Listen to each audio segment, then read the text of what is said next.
Another hot, sun-drenched day here in Los Angeles as the Reds wrap up this 10-game road trip. And if the numbers are any indication of the first 3 games of this series, there'll be a big house here today at Dodger Stadium. The Reds and the Dodgers on Fox Sports Ohio. And a pleasant Sunday afternoon, everyone. Along with Chris Wells, Jim Couch, welcome to Reds baseball. Well, the Reds will try to get out of town with a split of this 4-game series, Chris, and if they can get that done, they'll have to get by one of the best in the business in Zack Greinke. Well, you're right about that, Jim. Zack Greinke has run off 12 wins already this year, and he's a guy that just dominates both left-handers and right-handers.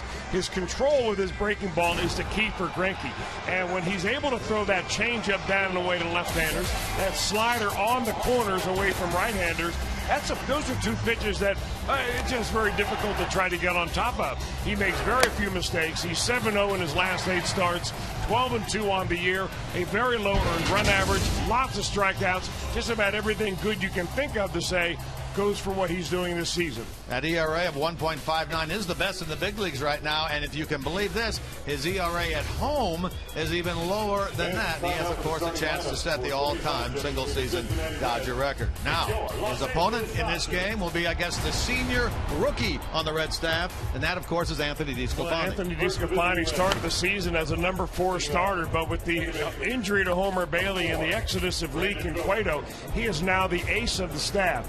However, in the last 4 starts, he's had quality starts. He's had wins in 2 of those, and he's the guy that made his Major League debut right here in Dodger Stadium and picked up his first Major League win that day. So we know Anthony DeSclafani is capable, but what he cannot let himself do is get wrapped up in what Zack Greinke is doing. He's got to pitch his own game, batter by batter, inning by inning, and the Reds will stay right in there and maybe have a chance to win this thing. All right, we'll step aside. When we come back, we'll bring Jim Day in, and he'll do a little comparison between MVP Joey Votto and former Cy Young Award winner Zack Greinke.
Cincinnati USA Regional Tourism Network. Stay close to CincinnatiUSA.com.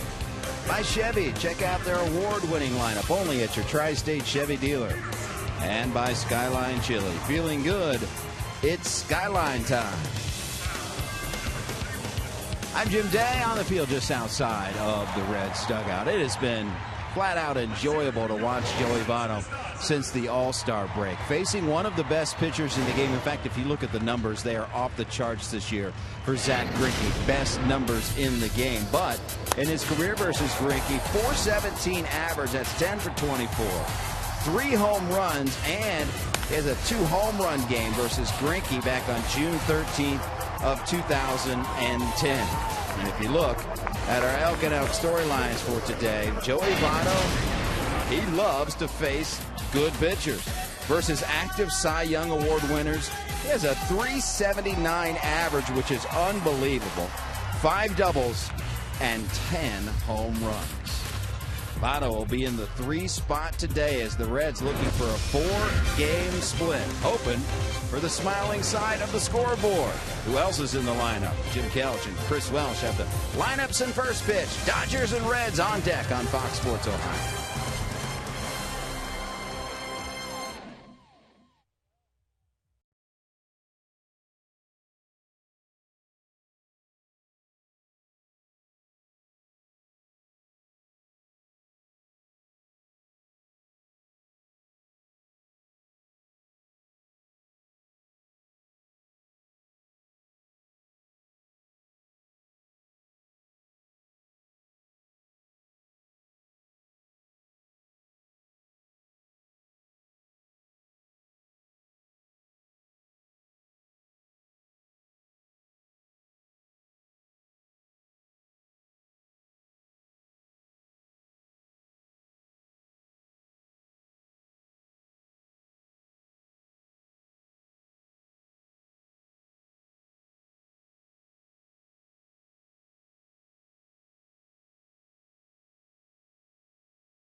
Authority of the Cincinnati Reds. It may not be reproduced or retransmitted in any form, and the accounts and descriptions of this game may not be disseminated without the express written consent of the Cincinnati Reds. Big time here at the ballpark. Big crowd at Dodger Stadium. The Dodgers have taken the field. They try to take this series 3-1. The Reds try to have something to say about that, but in order to accomplish that feat, of course, they'll have to get by the big right-hander, Zach Greinke. Let's take a look at the Reds starting lineup for this game, brought to you by Meyer. Brandon Phillips will lead it off, then Suarez, then Votto. It's Frazier, Bruce, and Bird in the middle of the lineup. Tucker Barnard will do the catching. The pitcher, DeSclafani, the pitching, he'll bat 8th, and Billy Hamilton will bat 9th, and he will play in center field. And on the mound, the former Cy Young Award winner in the American League, Zach Greinke. Well, he may win it in the National League this year. We're not sure about that, but he's certainly on pace to do so. That earned run average that you see at 1.59 is the lowest in the majors since Greg Maddux had a 1.56 with Atlanta in 1994. And if you talk to people around Los Angeles and the Dodgers people, they will tell you that he is pitching more and more like Greg Maddux every day. Changing speeds, not just relying on fastball, breaking ball, but he uses his changeup about as much as he uses his slider. So he's very difficult to guess along with. That with pinpoint control gets him all the top of every one of those leaderboards you see there. Well, we'll see how it unfolds this afternoon as Greinke makes start number 24. Lifetime against the Reds 5-2 with a 2.75 ERA and 10-game start. He'll get Phillips to lead it off.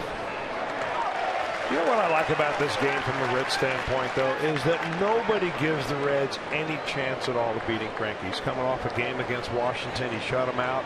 He's been even better in his last few games than he has earlier in the year. But the Reds are a team that, you know, maybe they have a little getaway magic going for them. And they do have one hitter in that lineup, as Jim Day mentioned, how Joey Votto has really had his way with Greinke throughout the years. I mentioned it was hot here in Los Angeles, and indeed our game time temperature here at the stadium 98. Reds off tomorrow, back home on Tuesday against the Kansas City Royals. Phillips starts the game at 288, brings a hitting streak into this game of 8, and he'll drive this ball to center. Peterson going back, and Peterson got there. He had to shift it into higher gear as he took a look back at that ball, and it was going to go over his head. But he sprinted to the spot and made the catch on that drive to get this game started by Phillips. Hard to say it's a game-changing play, but being the first batter of the game, but you really never know right here. I mean, that ball kept carrying and carrying. You know, we mentioned last night with the heat wave that is going through Los Angeles right now, balls are flying out of here more than they normally are. 98 degrees at the top of the day here at the first pitch. So this may be a good day to hit if you can get your pitch. Better now will be Eugenio Suarez. Comes into the game at 303. Hitless in the game last night, 0 for 4.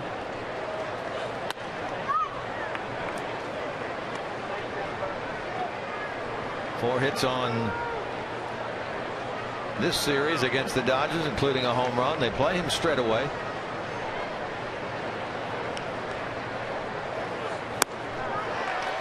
You made an interesting comment earlier, Chris, I want to go back to. You said Greinke at 31 may be a better pitcher now than when he was the Cy Young Award winner some 5-6 years ago. Well, there's no doubt in my mind that he is, because he understands the art of pitching a lot better. I mean, by the time he was 25 years old, he had already been in the major leagues for 5 years.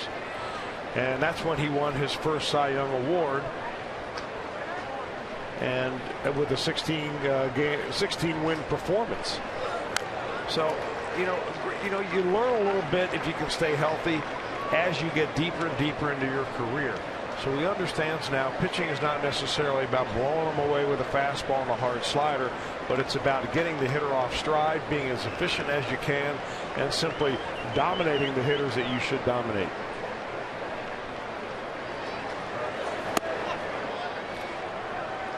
You know, what you're going to notice about Greinke is that when he misses his spot, he misses where it's not going to hurt him. He's going to go down and away in the dirt rather than hanging a slider over the center of the plate. In the air by Suarez on the infield. And Turner comes all the way in from third to make the catch of that ball. So 2 out. Take a look at the Dodgers defensive alignment, brought to you by your Ford dealers. They line up like this. Andre Ethier back out in left field, his second start of the series. Peterson, who made that good running catch off the bat of Phillips to get this game started, is in center. Puig is in right. Turner, Rollins, Hernandez, Gonzalez across the infield. Greinke caught by Yasmani Grandal this afternoon. Andre Ethier, a couple of hits in this series. They've had 3 left fielders in the 4 games of this get-together with the Reds. Here's Joey Votto. Jim Day touched on the fact that this guy has done terrific work, not only against Greinke, but against active Cy Young Award winners in his career. Against Greinke, 10 out of 24 with 3 home runs, including that 2 home run game that Jim mentioned back on the 13th of June, back in his MVP year of 2010. He really is the only Reds player that's in the lineup today that has had any sort of success at all against this native of Orlando, Florida, Zach Greinke.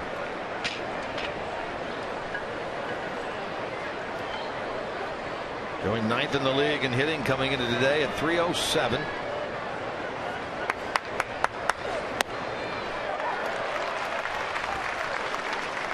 Looked like he was taking all the way on that, and it's 2 balls, 2 strikes.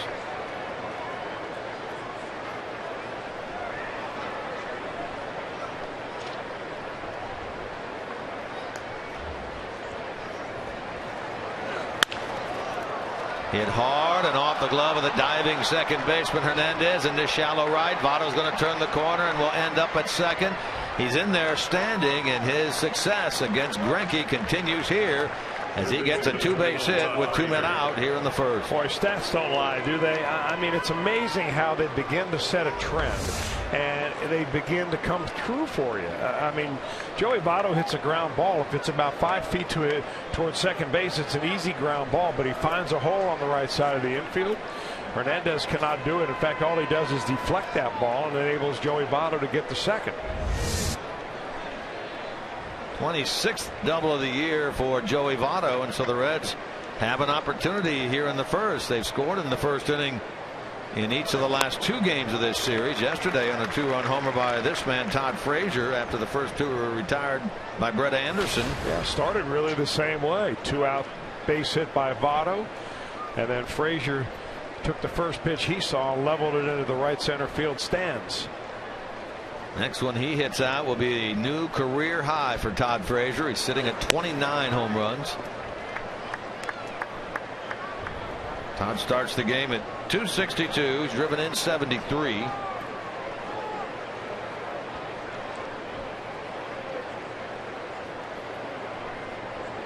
And after really struggling right out of the All-Star break, this road trip has been a bit of a blessing for him. He has 9 hits, 33 at bats, including a couple of home runs on a trip that has watched the Reds go through Arizona, San Diego, and now here wrapping things up in Los Angeles.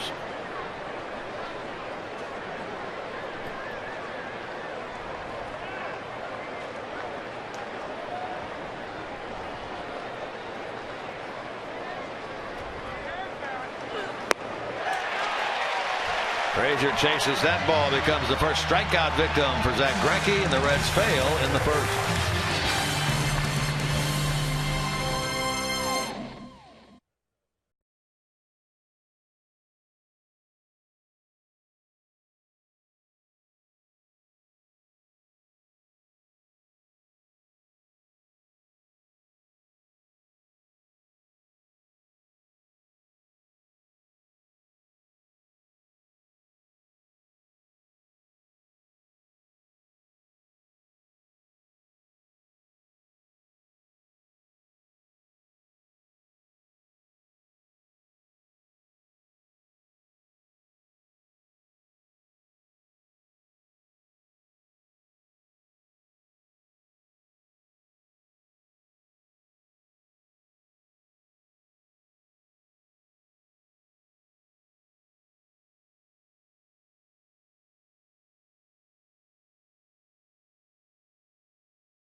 Padres will come up against the right-hander Anthony DeSclafani of the Reds, and here's what Don Mattingly has in mind for his lineup today.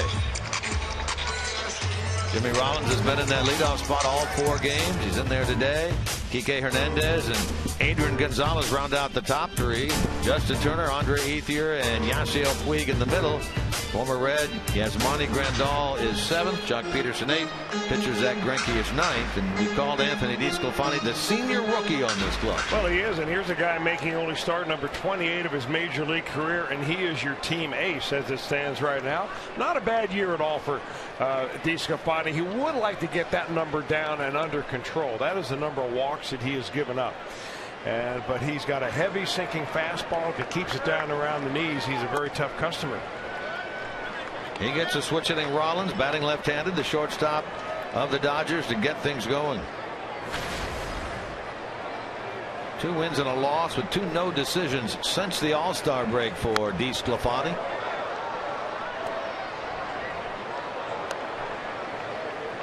And 1 career start against the Dodgers. That was his big league debut as a member of the Miami Marlins here last year in May. Marlins won that game 13-3. He picked up the victory, allowing 2 runs in 6 innings.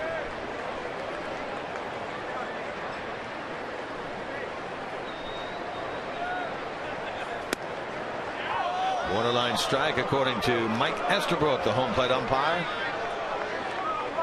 Rollins disagreed with that call. He's at 2 balls and 2 strikes. .227 average with 11 home runs for Jimmy Rollins. And he's hit now in all 4 games of this series as he begins the Dodger first with a solid single into right. Take a look at the Reds defensively, brought to you by your Ford dealers. They line up like this behind DeSclafani. Bird, Hamilton, and Bruce across the outfield. Bruce sat out yesterday's game. Frazier, Suarez, Phillips, Votto, third to first. DeSclafani and Tucker Barnhart make up the battery for Cincinnati. Tucker Barnhart had 4 hits and 8 at-bats in his last couple of games. He gets the nod here on this Sunday afternoon. Here's Kike Hernandez. No 3-hit game for him yesterday, but 3 RBIs. He had 3 hits each on Thursday and Friday. 3-run homer in the second inning yesterday as part of that 5-run second that knocked David Holmberg out of the game.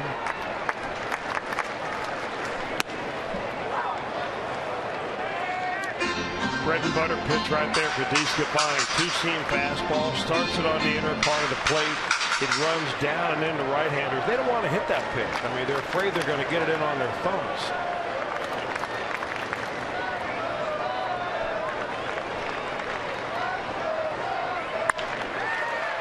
To the right of the shortstop. Nice pick by Suarez. There's 1 and there is 2, and that's a double play, and that is a terrific start of that double play by Eugenio Suarez. Number 23. One thing we've noticed about Suarez since he's come over, he's been very good at the backhand, and he likes the backhand a lot, but he's already beginning to set his feet as he fields that ball. You have to have a firm base to be able to throw an accurate throw, so he steps there with his right foot and fires a strike to Brandon Phillips. 7th double play in this series, turned by the Reds. 2 out, nobody on.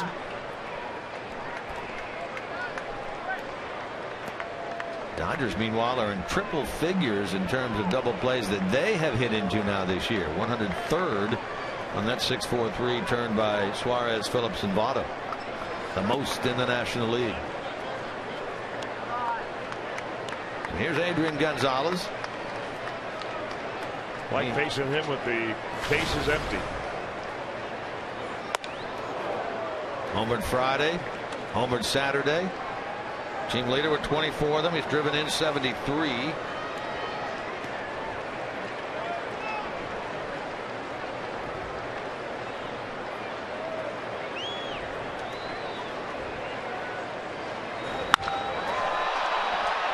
Hits this one high to right field.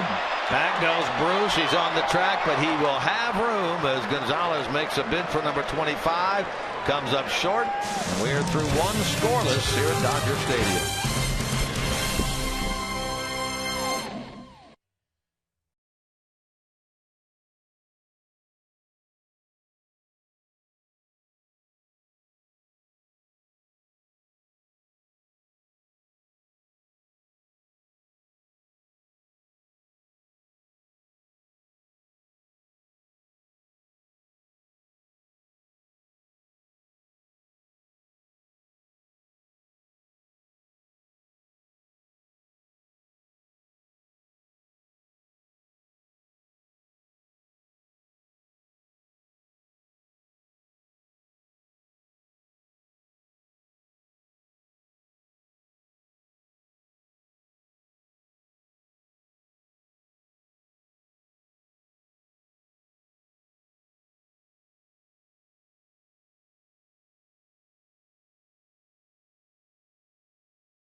Second inning, and when you compare these two pitchers, let's take a look at them as a scout would look at them, just from the raw stuff. And you can see that DeSclafani has plenty of fastball compared to Zach Greinke.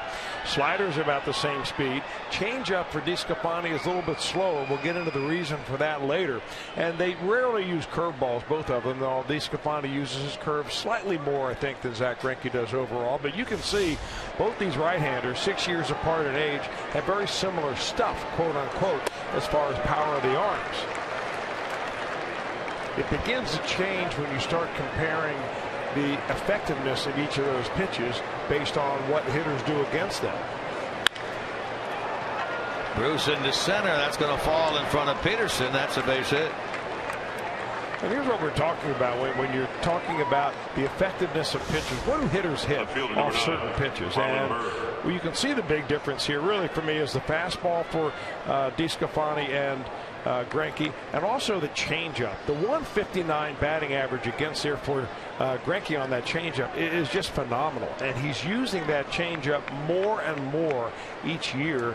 And he has found, I think, a comfort level in that. And the comfort level being the speed of the changeup. The one time he was throwing it in the low 80s, he's now throwing it in the high 80s. And he feels like that is enough to take off his fastball, to get hitters off of this fastball. And that's the whole idea of the changeup. And the evolution of the changeup goes like this. Back in 2008, the year before he won the Cy Young Award, he was throwing it at 82 miles an hour and rarely ever using it. But this year you can see he's throwing it harder than ever, and he's using it more than ever. And I think that's one of the secrets to his success this year. That, and of course, control of that changeup. Good breakdown right there, Mr. Wells. Well, got a lot of help on that, believe me. Bird bats with one man out. Reds have 2 hits against Greinke in this game. Mentioned he's 5-2 against Cincinnati lifetime, but the last time the Reds faced him was last year in Cincinnati, and they beat him thanks in part to a 2-run homer by Todd Frazier. Reds won that game 4-1 on the 12th of June last year at Great American Ballpark.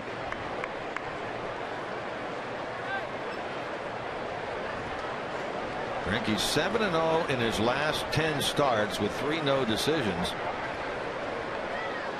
He's not lost a game since the 13th of June in a 2-1 loss at San Diego.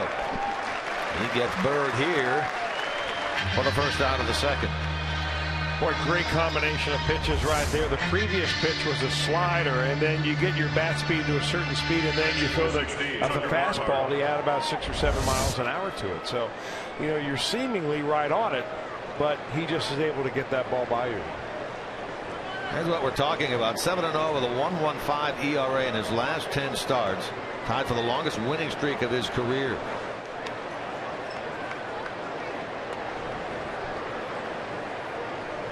Young man drafted by Kansas City, traded to Milwaukee before the 2011 season. He spent that year and part of the next year with the Brewers in the same division as the Reds. Traded by the Brewers to the Angels end of July of 2012. That's when the Brewers were able to get Gene Segura, their now starting shortstop, back in that deal. And then before the 13 season, signed the long-term deal out here with the Dodgers. Slowly hit towards short. They'll get one and safe at first base. And Hickox makes the call down there. Barnhart chugging it out. Beats the throw from the second baseman Hernandez. Dodgers will always take a look at it. Don Mattingly up the steps. Let's see.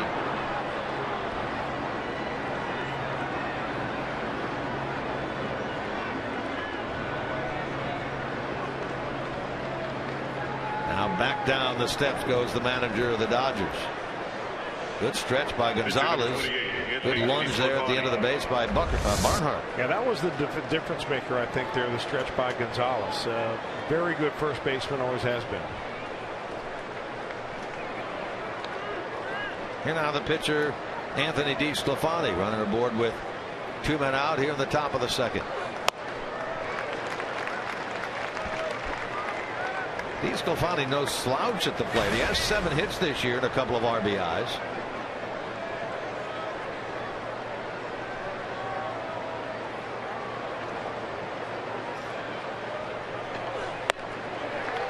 But he's quickly down 2 strikes here.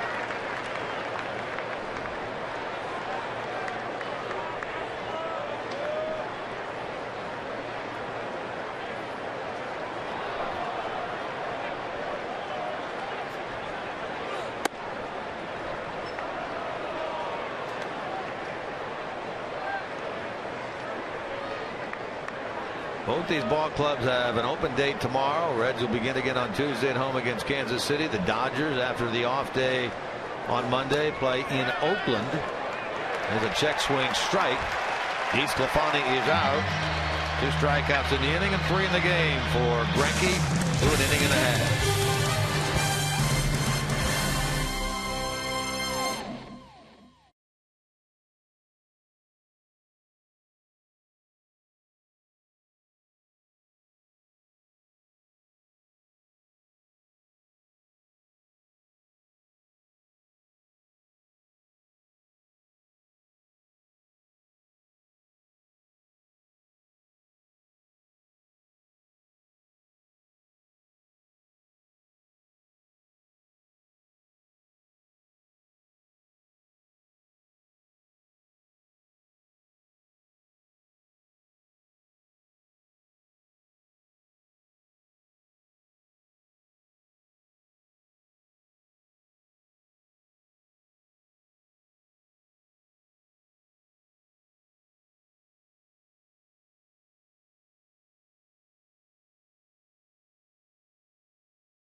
Pitchers in the league, they shy away from the question.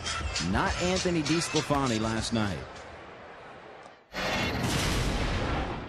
Yeah, really exciting. You know, he's probably one of the best pitchers in baseball, and you know, it's one of the guys I kind of look at, you know, mechanically. You know, I just like the way he pitches, and he's so simple and, you know, to the point when he's throwing to the plate. So, you know, it's one of the guys I like looking at. So it's going to be kind of cool seeing him, you know, from the dugout and then also up at the plate. So it's going to be pretty neat. So, Jim and Chris, you mentioned having similar stuff as Zach Greinke. That's for a reason. He emulates the guy. You know, DeSclafani made his big league debut last year, and Chris made the point earlier, and it's worth taking a look at again. At 25 years old, which is what DeSclafani is now, Greinke had already won a Cy Young Award with the Kansas City Royals with a 2.16 ERA that year. Yeah, he won it that year. He was 25 years old. But if you look at his win-loss record up until that time, he had lost more than he had won his first few years in the major league. So, you know, the biggest difference, I think, when you're comparing these two is that DeSclafani's getting to the major leagues 4 years later than what Zach Greinke did. And a good point to make with the Reds, the way they are going with their pitching, and this is the 18th straight game in which the Reds have started a rookie. The 64th time this year is a guy like Zach Greinke, considered one of the best in the business, started with an 8-11 record his rookie year and then led the American League in losses at 5-17 the year before. Guys are going to struggle.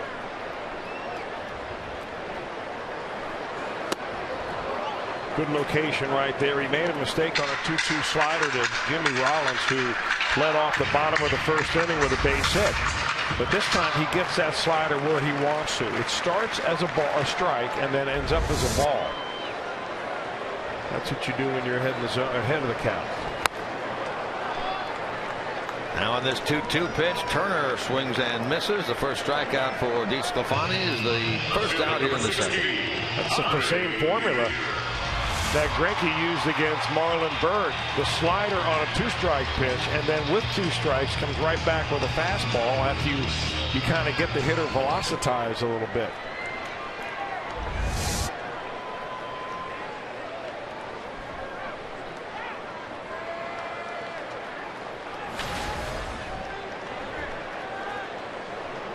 There's Andre Ethier.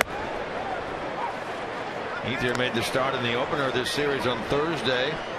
Went 1 for 3. And the Dodgers started Scott Van Slyke in left field on Friday. Started Carl Crawford yesterday. Back to Ethier against the right-hander today. He pops it up.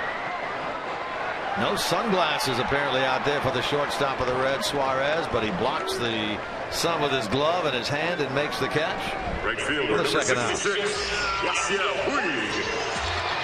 Just as a reminder, as you enjoy the Reds and the Dodgers here this afternoon from Dodger Stadium, we look forward to bringing you a Miller Time moment of the game later on, brought to you by Miller Lite.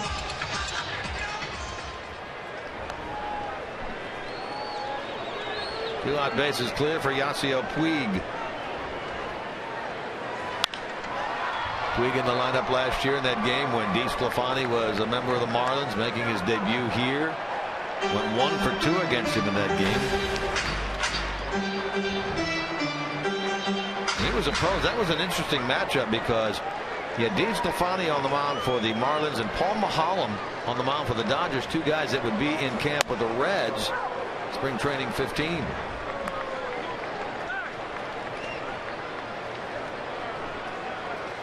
Puig at 248. 10th home run came yesterday in the game.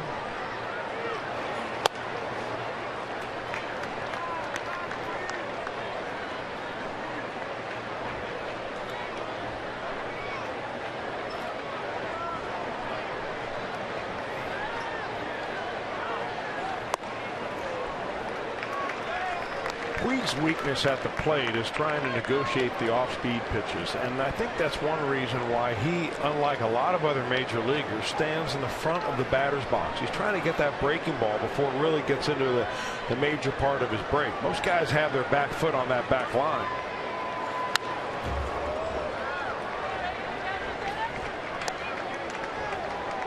I'm not sure if it helps him overall, but I can tell you this: if you provide the elevation, he can provide the thump.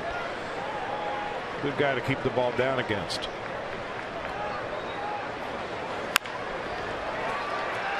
Slowly to Frazier, and he'll just get leather on it and hang on. He was swung around to his left, kind of in the hole between third and short. Puig slowly trickled that ball down to third. He gets himself an infield hit.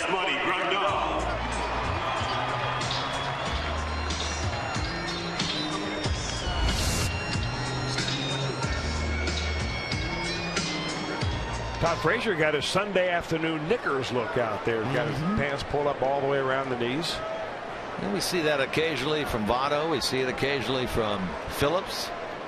Every now and then from Billy Hamilton. I think if every hitter did that, you'd see fewer pitches called down low for strikes. I've heard you say and talk about that before. Well, I remember for years Adam Dunn used to, have an ongoing conversation with umpires, it seemed, about the low pitch. And Dunn was about 6'6", so his knees weren't as low as most other hitters, and they'd call a low strike on him. He'd turn the umpire like he was crazy. And oftentimes he was crazy because he didn't realize that Dunn, who wore the baggiest of all pants, where those knees actually were. So he did not get the benefit, but we're getting the benefit of a bad base running play by Puig. Puig was leaning. DeSclafani threw it over there. That'll go 1, 3, 6. Puig is out, caught stealing, and the Dodgers finished here in the bottom of the second.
miss an unforgettable day at the ballpark coming up. A week from yesterday, it's Saturday, August the 22nd. The Reds will honor Hall of Famer Tony Perez. Make sure you get there early. Witness the unveiling of the legendary first baseman's bronze statue and a special on-field ceremony. Plus, the first 30,000 will receive a replica Tony Perez statue presented by La Rosa's. For tickets, 513-381-REDS or visit reds.com/tickets. Scoreless into the third in the wrap-up of this 4-game series. Reds a winner here Thursday. Dodgers both Friday and Saturday come out with wins. Hamilton bumps right into the third baseman's play, and he gets him at first base. Turner was charging. Billy bunted it right at him. Turner makes the play. 1 pitch, 1 out. Really tough bunt situation today for Billy Hamilton because the Dodgers are playing very aggressive on the third base side. Turner's going to be shooting in here as the pitch goes, and then Greinke on the other hand is one of the most athletic pitchers in all of baseball, so he can cover the right side and come right up the chute. Turner comes down the third base line. This may not be the best day for Billy Hamilton to try to push that bunt too much. Billy, of course, had that 4-for-4 game here on Thursday night. Had it hit last night, an infield hit. Remember, the ball hit the base at second, popped into the air and over the shoulder of Kike Hernandez, the second baseman. Phillips now hit it to the wall in center his first time, sending Peterson on a charge back toward the wall.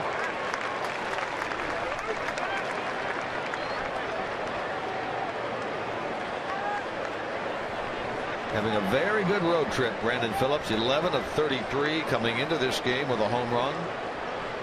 This is a solid year all the way around for Phillips.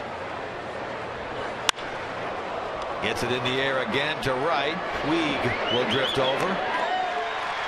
And he'll make the play for out number 2.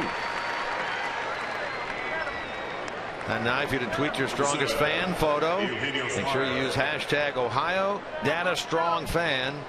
Might see yourself in an upcoming broadcast brought to you by T-Mobile. Again, that hashtag #OhioDataStrongFan, our fan photo of the game. 2 quick outs here in the third for Suarez.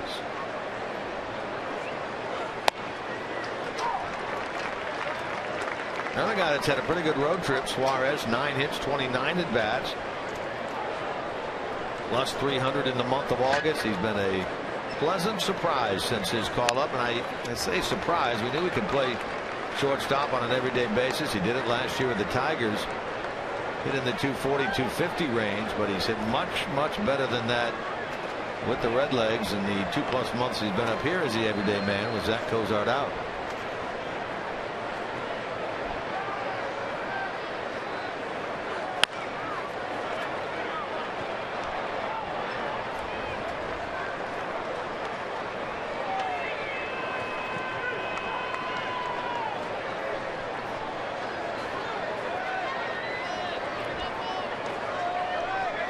Dodger team part of the upcoming homestand for the Reds after a 10-game road trip, a 10-game homestand. The Dodgers at the tail end of it, the 25th through the 27th of August.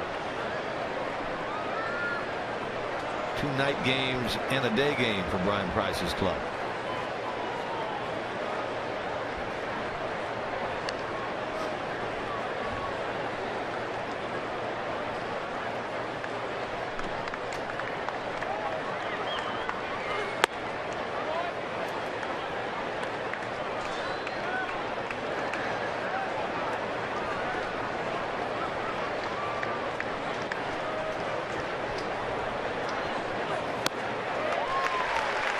There's an off-speed pitch and a strikeout by Greinke of Suarez, his 4th.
at the Dodgers' power surge this season. 4 home runs last night, 6th time this year they've been able to do that. They only did it 4 times. 4 home runs in the game 6 times in the last 4 years. They've done it 6 times this year to lead the National League in home runs coming into this series. And it is something that is a surge for them this year, because if you look at the Dodgers numbers over the course of the last 2 or 3 years, they've been in the middle of the pack to the bottom of the National League in home runs, but not this year. Their leader in long balls, Adrian Gonzalez, has 24. Jock Peterson, the big surge, the rookie, with 22. Yasmani Grandal, first-year Dodger, 15. Justin Turner, career high 14. All those things coming together, and the Dodgers, the leader in the National League in home runs this season. Yasmani Grandal is the guy that has really astonished a lot of people. I don't think that there were too many that saw this coming, with Grandal being the everyday catcher here and putting up the kind of offensive numbers that he has been able to do. His catching is coming along quite fine. I mean, after all, he's out there catching 2 of the best in the business, in Kershaw and Greinke. But he's got a .281 batting average. That's about 35 points higher than his major league average coming in. He's recovered from that devastating knee injury that he had when he was a Padre. And he's a real force at the plate. 15 home runs already. That's as many as he had in all of last year. And just a really nice find for the Dodgers. Of course, he came over here in exchange for Matt Kemp, so it's not like the Dodgers didn't trade away some value in the process. You correct me if I'm wrong, but wasn't there a story out about Grandal in his last season with San Diego, and maybe he didn't quite get along in terms of with all the pitchers, in terms of how he called games? Well, there were pitchers from what I talked to the Padre people, there were pitchers that didn't like the way he handled the pitching staff last year, and they kind of rebelled against him. And it was almost got to the point where it was either us or him. And the Padres decided to make him available in that deal with the Dodgers, and that's how he ended up here in L.A. So L.A. has not seen any of that same issue that he supposedly had in San Diego. Of course, he was an all-star with this year's team. He was an all-star, came back to Cincinnati. Of course, he was one of the 4 players the Reds traded a few years ago, in exchange for Matt Latos in that San Diego deal that brought Latos to Cincinnati. Yonder Alonso, Brad Boxberger, by the way, also came back to Cincinnati as an all-star, as a reliever with the Tampa Bay Rays. And Edinson Volquez in that deal. He will pitch against the Reds on Tuesday night against Raisel Iglesias as Kansas City comes to town.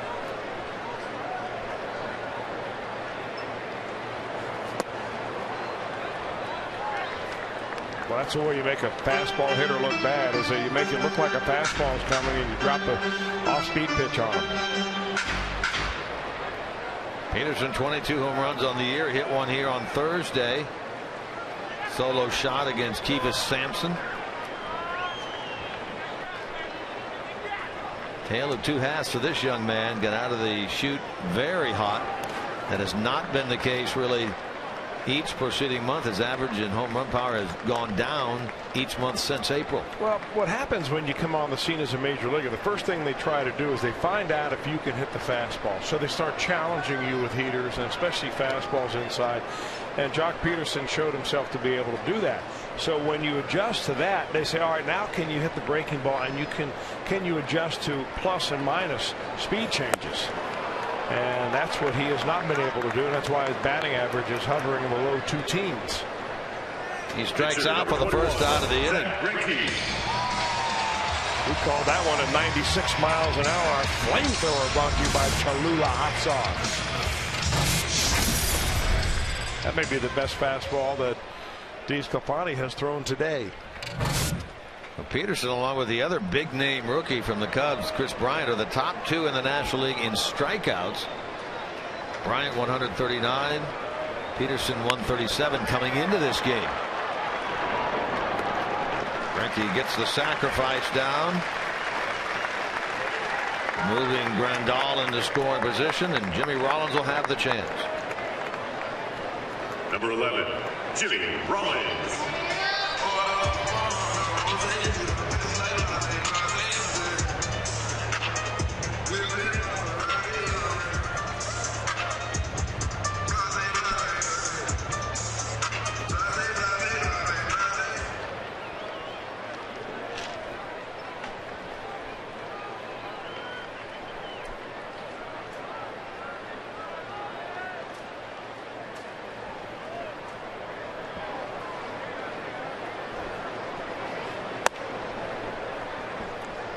Dodgers, of course, keeping an eye over their shoulder on the San Francisco Giants. Giants won again yesterday over a reeling Washington Nationals team. The Nationals have now lost 5 in a row, and if the Giants win today, the Nationals would actually fall under 500. The Mets lead them now by 4.5 games. Bird on the run, Bird on the run, and on the warning track, Bird gets to the spot, makes the catch to retire that drive by Jimmy Rollins to end the bottom of the third.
Stephanie Schaefer welcomed this year's Hall of Fame class to Canton with the Enshrinement Festival's Timken Steel Grand Parade. The tape-delayed coverage of the parade begins tonight at 7:30 right here on Fox Sports Ohio following Reds Live.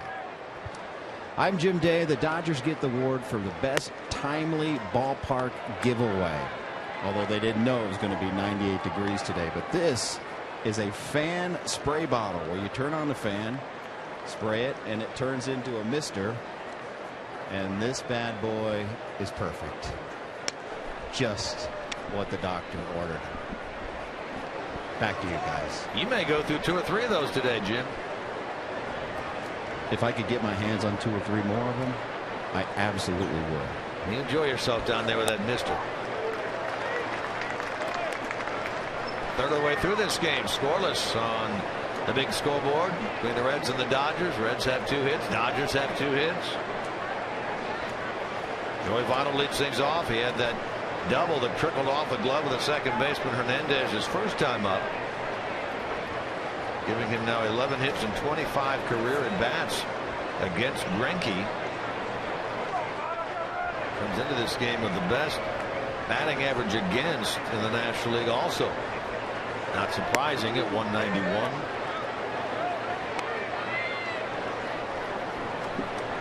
Greinke has been very efficient so far. Only 41 pitches coming into the ball game, or into this inning, that is. He's had 1 3-ball count and 4 0-2 counts. So, with the exception of with Votto, he's been coming right after him.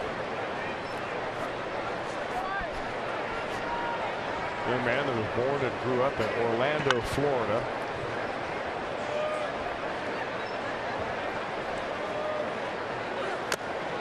and probably had a decision to make as a youth what direction he wanted to go as far as athletics. He was an exceptional tennis player, an exceptional golfer.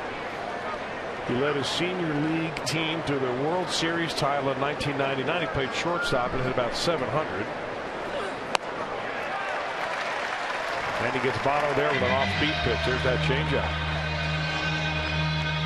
And he was all set to go to Clemson University, Greinke was, after dominating, being named the Gatorade National Player of the Year in high school.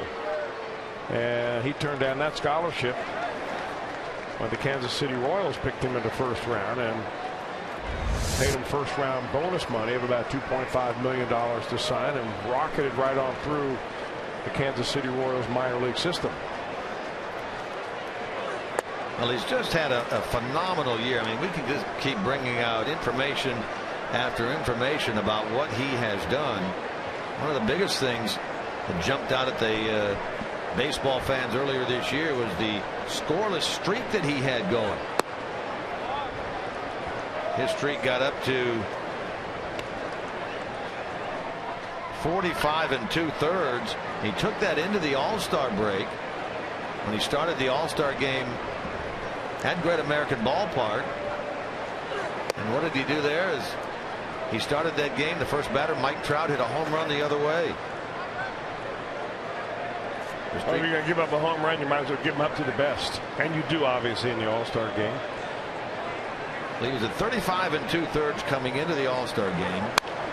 Pitched 2 innings, allowed that home run ball to Trout, and then went on and had another 10 innings worth of shutout baseball until the streak finally ended. Here's the all-time scoreless inning streak. 3 Dodgers: Hershiser, Drysdale, Bob Gibson, and Greinke. 2 of those 3, Drysdale and Gibson, did it in the same year, 1968. That was the year of the pitcher, and the year after that, 69, is when they changed the mound size, or the mound height, right? Indeed. Good contact by Frazier, but just to the left of Turner, he makes the catch. Well, Frazier being very aggressive on a 3-0 pitch. He fouled fastball straight back. On a 3-1 pitch, he figured he was getting probably another fastball. And he got it, and got it good, but right at the third baseman.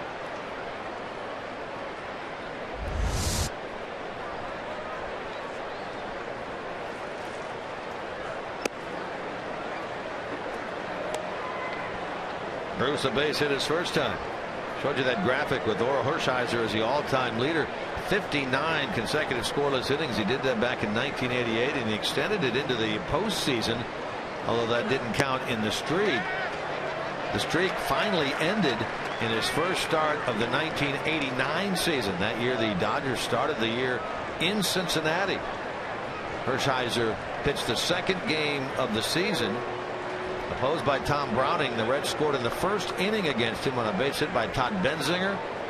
Scored Barry Larkin, and the streak ended where it started in '89 at 59 consecutive innings.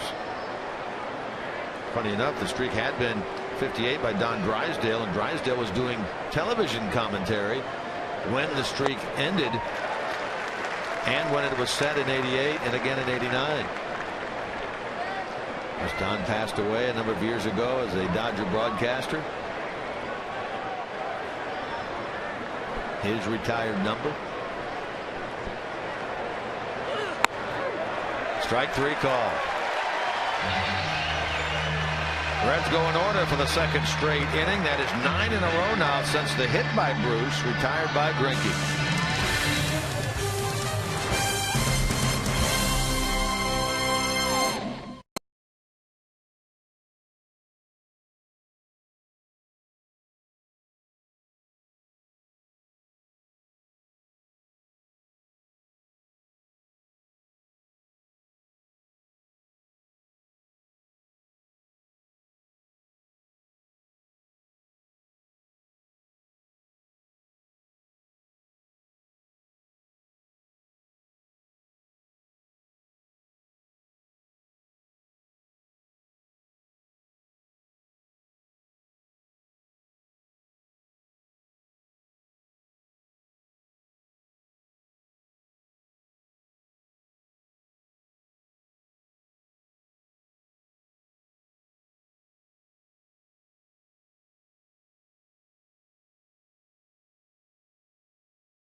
Ohio is brought to you by your local Ford dealer. Ford, go further.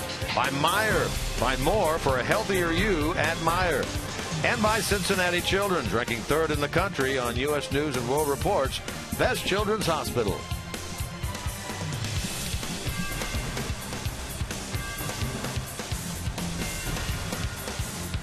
Great beach shot there here in the Los Angeles area. Kike Hernandez leads things off in the bottom of the 4th.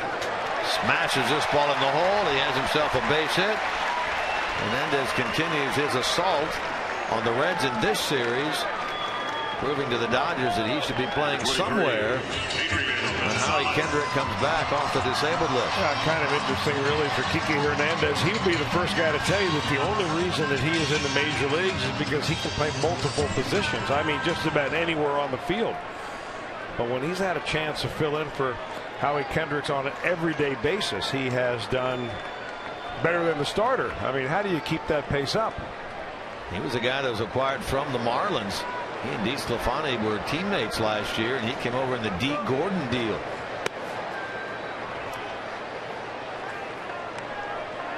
He went to the same high school as did Ivan De Jesus Jr. down in Puerto Rico, the American Military Academy.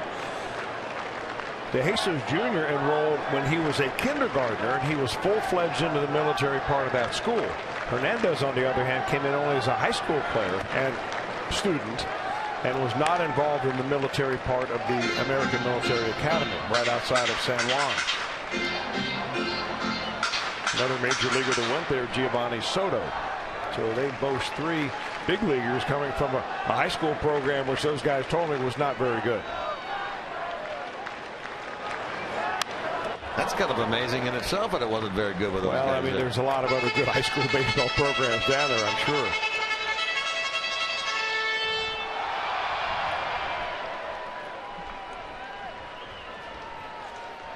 Dodgers have hit the Reds 3-2 in this game, thanks to that hit by Hernandez to lead things off. 3rd time in 4 innings now that the Dodgers have had the leadoff man on.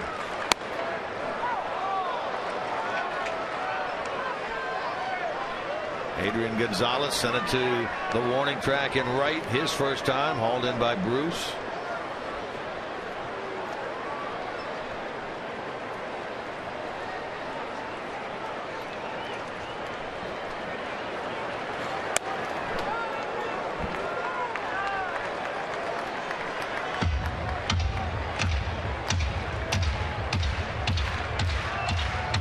DeSclafani has walked 1, struck out a pair.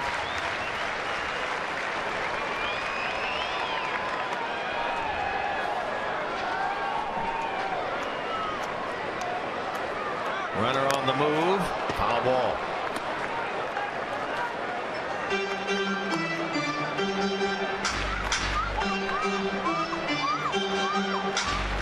This Dodger team, not a team that does much running at all. In fact, they came into this series and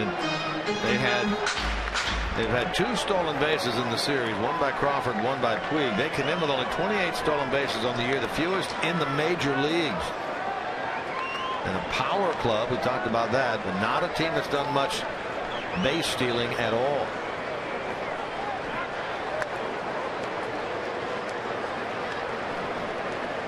They've had 3 caught stealing today when he was leading the other way. They had 2 caught stealing on Friday. Their caught stealing total is almost identical to their stolen base total. 28 steals, 27 caught stealings.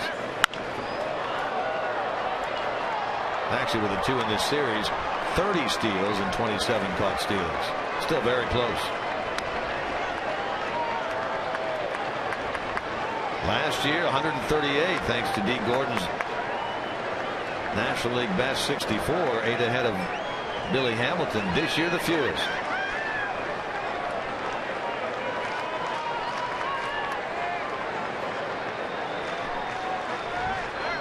Again, Hernandez is on the move. Gonzalez draws the walk. A little threat here now by the Dodgers. First 2 on in the 4th. Justin Turner.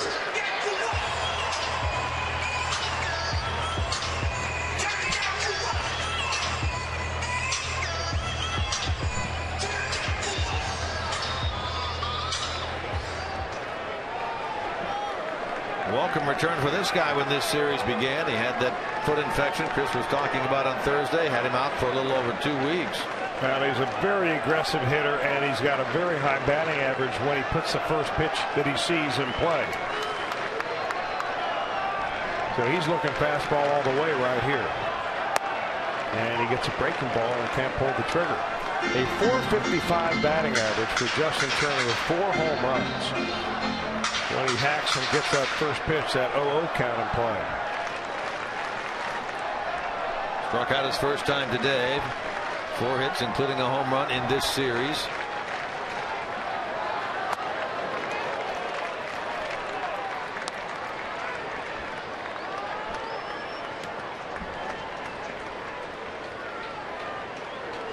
Look at that number there atop the National League. .355 against right-handers this year.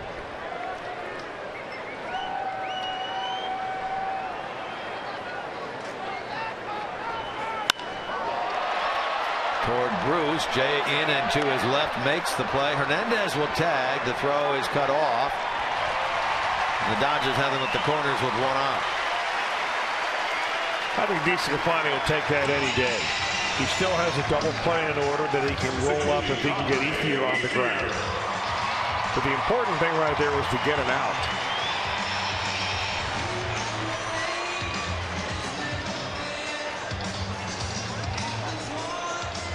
You know, Anthony has that look about him, that the unflappable type look. You're not really sure what he's thinking out there. He's got a poker face and doesn't show you much in the way of emotion. I mean, if you base the trade between the Reds and the Marlins based on just personality on the mound, you couldn't find 2 different pitchers than Anthony DeSclafani and Matt Latos.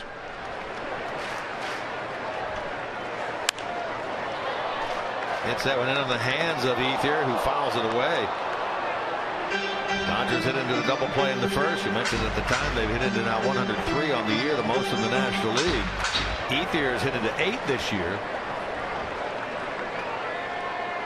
Popped up the shortstop Suarez his first time.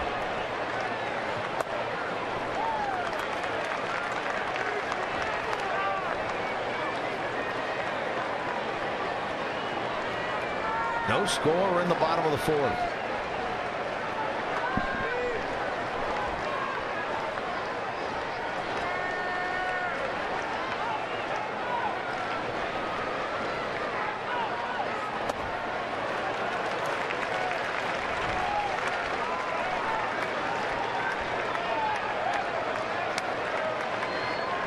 Win today would make this a respectable road trip for the Reds. They've won 3, lost 6. They could come home 4-6 to this West Coast swing.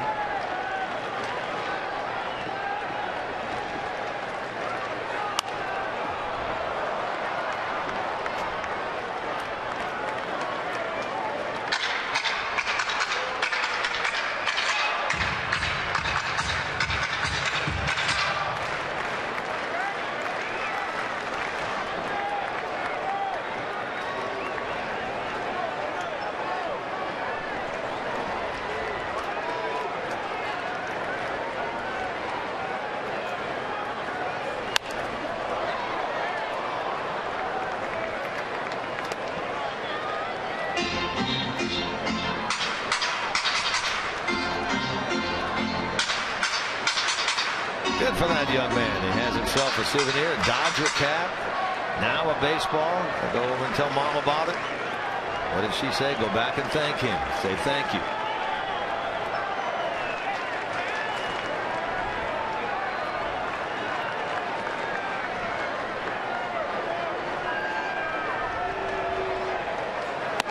Good job by DeSclafani as he gets easier to chase that for the 2nd out.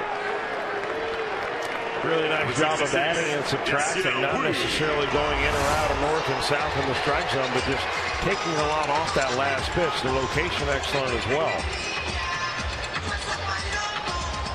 Ethier's weight completely transferred, swing gone by the time that pitch got there. The 2/3 of the way home here in the bottom of the 4th. Hit by Hernandez, walk to Gonzalez. Turner flies to right. Ethier strikes out. And now it's Puig, who had a rolling infield single toward third his first time, hitting only .203 with runners in scoring position this year.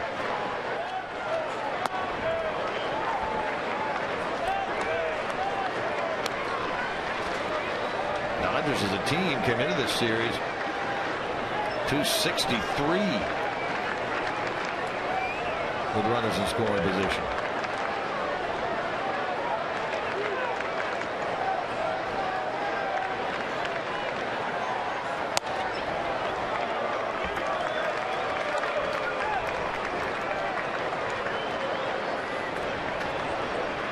Reds haven't won 2 games out here in Los Angeles since they swept that series back in 2011. Arroyo, Cueto, and Travis Wood, and he's with the Reds, came out here and beat the Dodgers.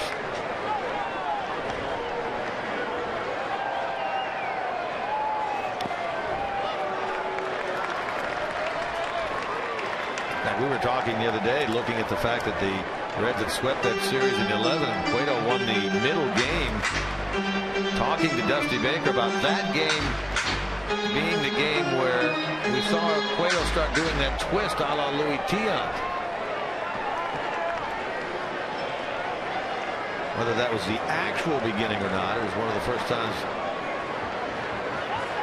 we had seen it, recognized it, and asked the skipper of the Reds about it. Well, we won't see it at all in the series the Kansas City Royals are coming to Cincinnati because Cueto won't pitch. But really what happened there, it evolved slowly, that move, and it started in the bullpen. And Johnny Cueto was warming up on flat ground one day, and he was having a hard time keeping his front shoulder closed. He was kind of goofing around. He didn't know Louis Tiant from, anybody. So he just kind of did it on his own, as pitchers do when they're goofing around playing catch, and it felt pretty good. So he started doing it in the bullpen, very small and modified. And little by little, it got bigger and bigger and bigger, and finally brought it into the ball game where people began to notice it. But the first few times he did it, no one noticed because it was very subtle. And now, of course, he's added the rocking chair movement, a couple of head fakes, and the speed-up delivery, which some have taken exception to, saying that it's an illegal pitch. Haven't heard much more about that since Brad Osmus complained. No, we certainly have not. He pitched last night, did Cueto, and had another good outing at home. So the Reds will miss him by a day. They will, as you said, get another former Red, Edinson Volquez. Well, a good time for a little trip to the mound right here, because you have 2 strikes on Puig, and it's a lot easier now to get Puig out than it would be to get Grandal out with the bases loaded. Do not want to miss here. This is what they call the decision pitch on a 2-2, 2-out count. Good pitch by DeSclafani. Puig chased it, didn't get it. He strikes out, and a nice job of recovery to end the bottom of the 4th.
Diamondbacks, and then stay after the game for a special on-field ceremony honoring Hall of Famer Tony Perez.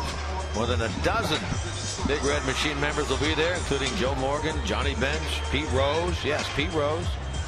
Cap off the night with a fireworks show presented by Cooper Tire. The tickets to Tony Perez weekend, you know the number, 513-381-REDS, or you can visit reds.com/tickets.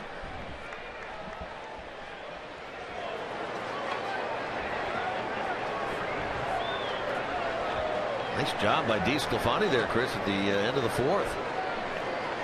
Well, I think it was a really nice effort by Tucker Barnhart to go out there and talk to him and really size up the situation, you know, and you know that Puig will chase if you can get a pitch close enough that looks like a strike. He's going to hack at it. Bird jumps on the first pitch here and lines it out into left field. So Marlin, who struck out his first time, has never had a lot of success at all against Greinke. Only 3 for 24. It's a leadoff hit in the fifth. Yeah, you really look at those numbers and you wonder, well, maybe this would have been a good day for Marlon Byrd to have the day off. 9 of those outs were strikeouts, so he has not had much success at all in trying to figure out Greinke throughout his entire career. He's had a fair amount of exposure to him.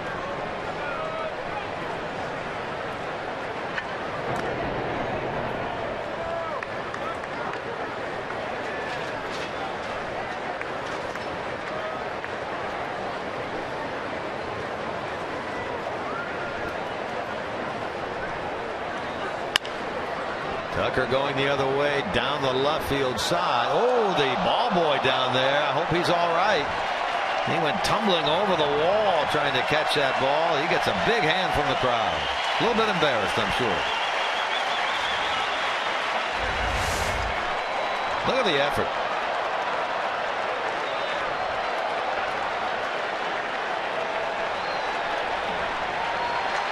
I think that'll be on highlight shows later tonight. Are you kidding me? He's getting a standing O.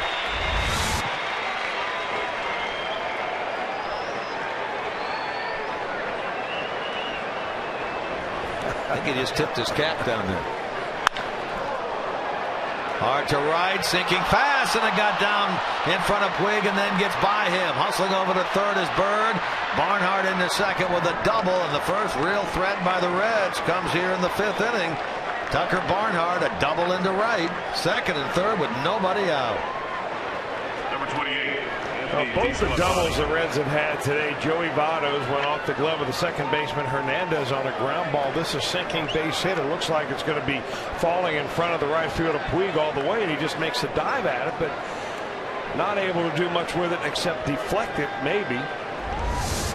And the ball gets piled. So the good news is second and third, nobody out. The bad news is you're at the bottom of the lineup here with the pitcher up. DeSclafani struck out his first time. Dodgers move their infield in. Reds now about hit the Dodgers in the game 4-3. And gone down in order 9 in a row until the Bird base hit. Tucker Barnhart now has 5 hits in his last 10 at bats. Well, if you're DeSclafani, there's your big swing right there. From now on, the best thing to do here against Greinke is to choke up as much as you can, or as much as you feel comfortable. Get on top of the plate and just try to make contact. Because anything that you hit might score a run right here. With the infield in, you can bloop one in very easily. But the big swings are your enemy here.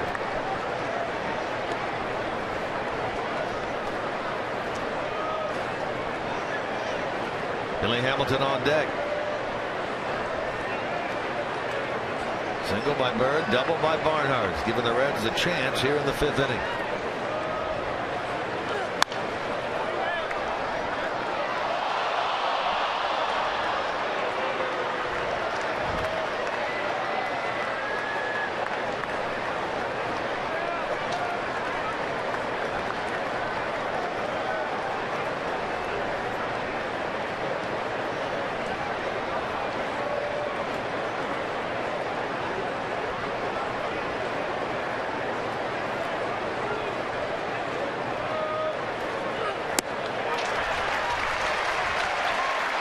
Greinke gets to strikeout number 7.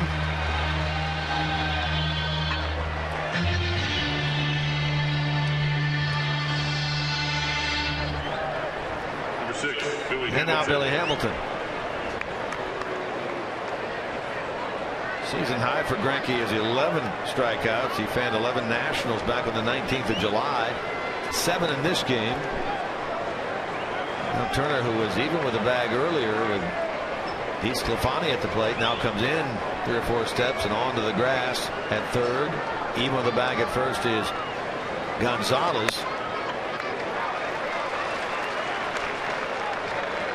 Hamilton grounded out on a bunt right to Turner at third his first time. Turner came charging in and Billy bunted it right at him.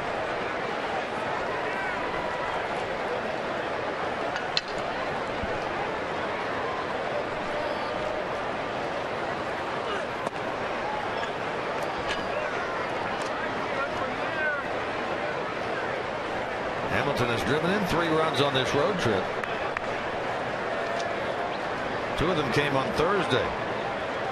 RBI single left and then that 8th inning home run.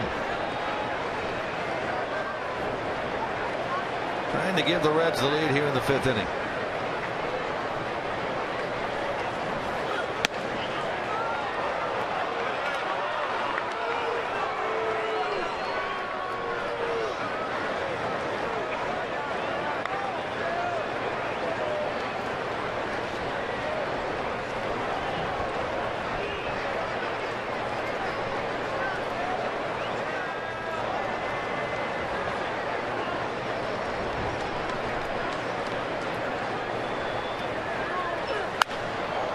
Billy gets it in the air to right. Puig going back. Still going back. He'll get to the spot, make the catch. Unloads the rainbow throw to the plate. That's not in time. Both runners move up. Bird scores. Barnhart to third. Sacrifice fly for Hamilton, his 28th RBI. And the Reds break through first, taking a 1-0 lead. Well, Anthony DeSclafani, there it is.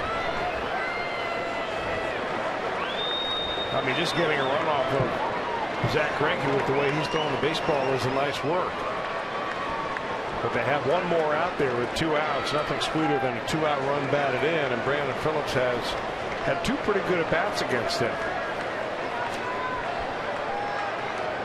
Phillips at 291 on the year with runners in scoring position, one of the tops on the team for the Reds, along with Joey Votto.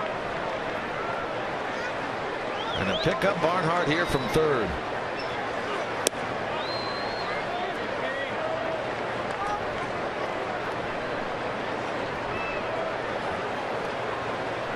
Puig was shallow out there in right field for Hamilton, forcing him to go back. He had no momentum on the throw when he caught it. Not close at the plate.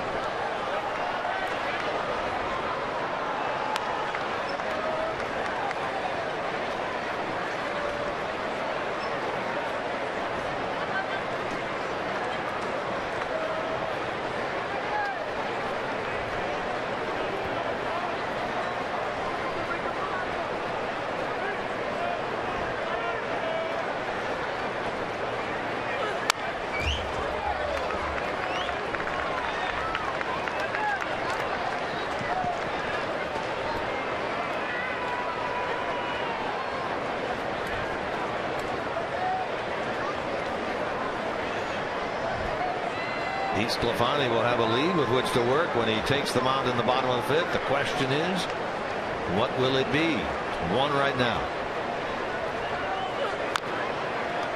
There's an emergency swing by Phillips just to stay alive. And he does just that.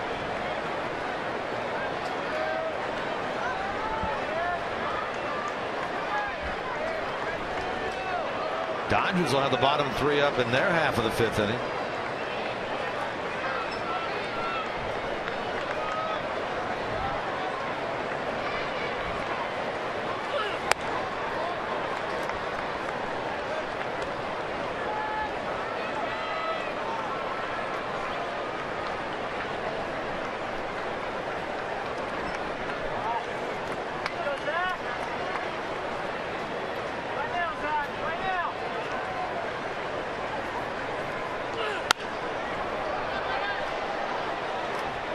Phillips and Greinke battling here in the top of the 5th. Greinke will throw his 75th pitch now on this 2-2 upcoming to Phillips. Brandon 2 RBIs away as we see Suarez on deck. 2 RBIs away from 800 in his career, sitting at 798. And now a full count.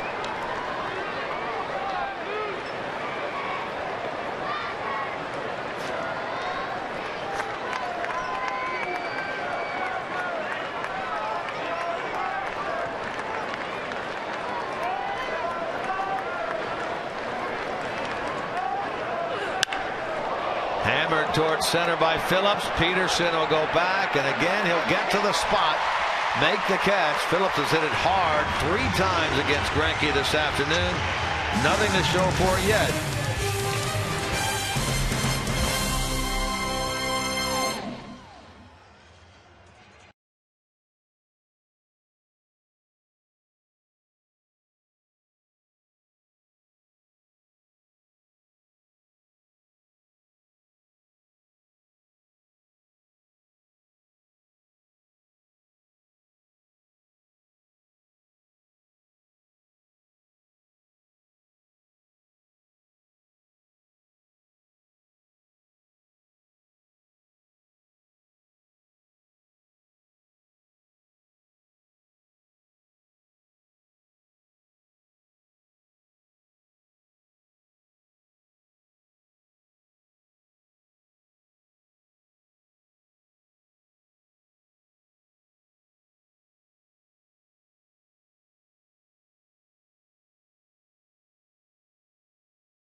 And Friday night, make sure you're a part of the Reds fan cam with Christine Shelton and Mo Egger from 700 WOW at Holy Grail. It's your chance to answer Reds trivia, win prizes, and be part of Reds Live. Fun gets started Friday night at 6 at the Holy Grail.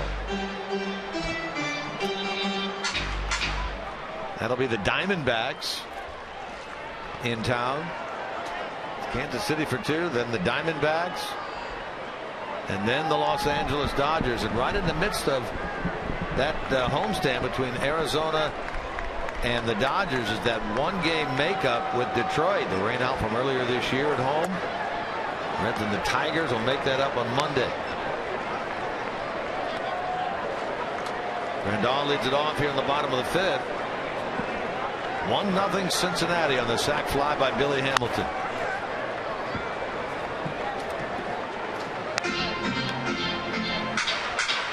Grandal walked his first time. You were out in the concession area. You brought a Dodger dog in here, but the question is, have you found a veggie Dodger dog yet? No, I have not. I heard Jim Day mention that they were there, but they're not available in the media dining room. In other words, they looked at you like you had 2 heads when you asked about it. No, my man Jim Day kind of let me down on that one. 6th inning. Our man JR says they'll be available in the 6th inning. The veggie today only. Grandal gets under it. Hamilton has it measured. Glasses down, and Billy makes the catch. You've known it for years, and I've kind of found it out over the last couple. If you want something done up here in the press area at Dodger Stadium, you turn to your man JR. You better believe it. John Reynolds is the man in LA. On all sorts of different levels. 2-0 Well, whatever zone Anthony DeSclafani is in right now, just stay right there. Don't pinch yourself to let yourself know that you're throwing a 1-0 gem so far at this point in the ball game. You just keep playing this ball game one pitch at a time. He gets Jock Peterson now. Second start of the road trip for DeSclafani. Reds lost his first start against Arizona in 10-4-3, but it wasn't because he didn't pitch well. There's a drive that'll tie this game. Into the seats it goes for Jock Peterson. Second home run of the series for him, his 23rd of the year. We are 1-1.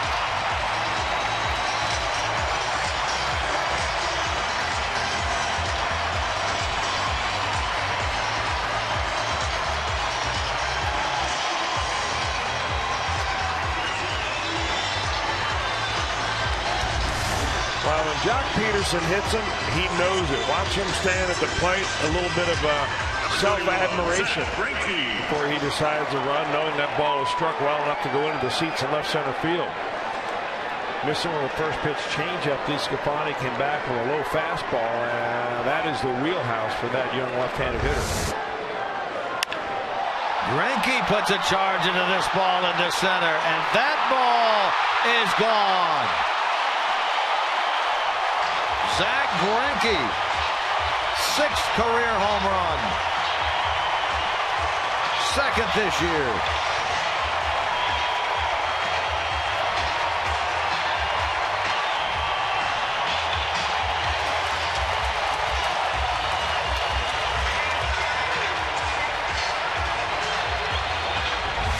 Well, in the span of 2 pitches, there it goes, the lead that is. Zach Greinke, he knows immediately with the bat flip that he got that one. Actually, that one sounded better off the bat than did the home run by Jock Peterson.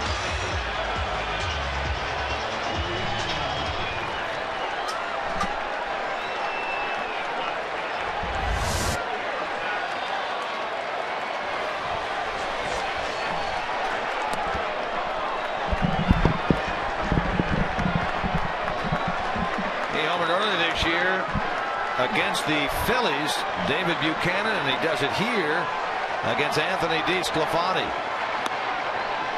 So he gives up the run in the top of the inning. He and Jock Peterson via the long ball get it back. About 146 now on the year.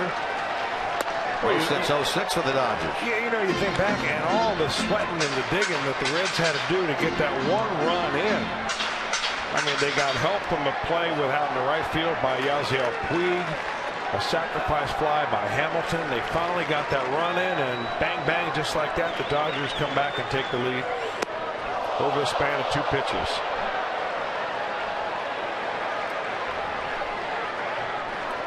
Rollins a strikeout victim, so 2 men down.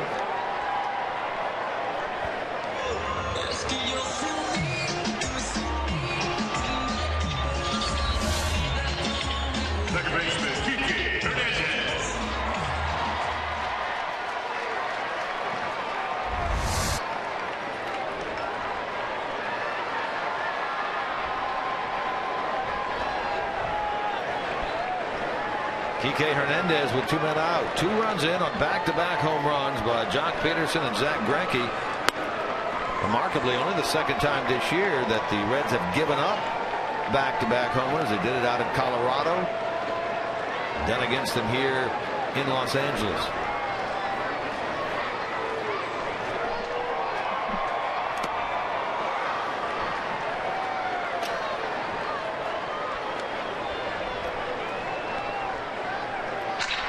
Hernandez a base hit his last time. 1 for 2 in this game. 8 hits now. 15 at bats in this series.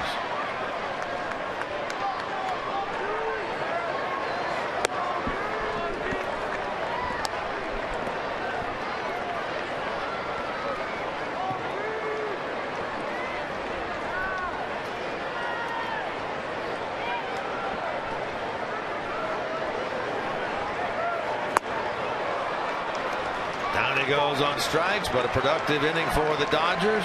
Home runs by Peterson and Greinke. 3-5, 2-1 LA.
August 20th through the 23rd at Great American Ballpark. Thanks to Reach Savings Magazine, you can catch the action and save with the 4 for $48 ticket offer.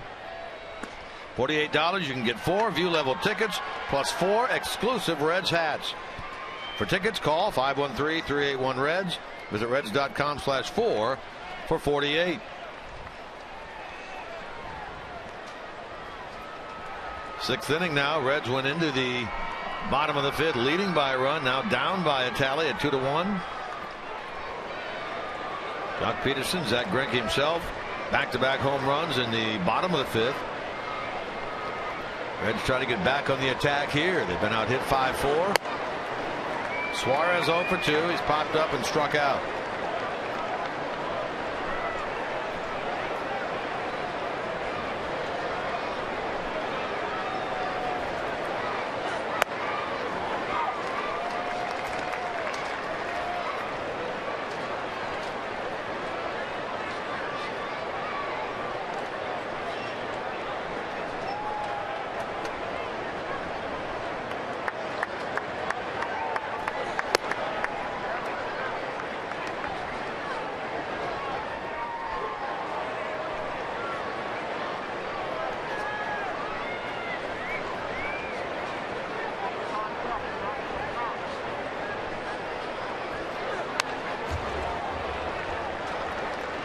Good cut there by Suarez. Fouled it straight back. He's right on the Greinke delivery. 2 balls, 2 strikes.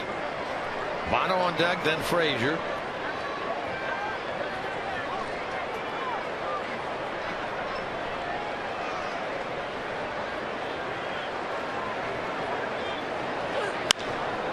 Suarez loops this ball out to center, but Peterson is able to run it down. Good jump by Peterson. He was off as Suarez was swinging the bat. You know, that's the advantage of playing center field, is that you can watch the pitch go in and begin. You know, you see the catcher set up. You assume a guy like Greinke is going to be pretty much in the zone where the catcher throws it, and you start to drift a little bit, get your weight going in that way. And he knew that pitch was going outside, and he was on the run by the time that ball was really coming out of the infield.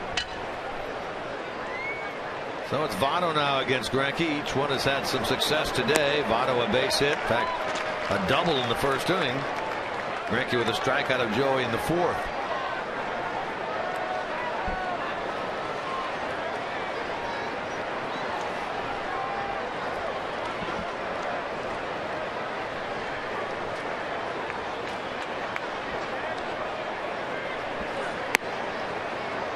Watching Votto, and Jim Day had a great statistic earlier about how well Votto has hit the best pitchers in the game. it's almost like he takes it personal when he's up there. I mean, you can see him ratchet it up just a little bit more when he's facing a guy like Greinke or any other pitcher that is at the top of his game, like Votto's at the top of his game. Those are awfully good numbers. Yeah, I think the number he threw out, 379 against active Cy Young Award winners.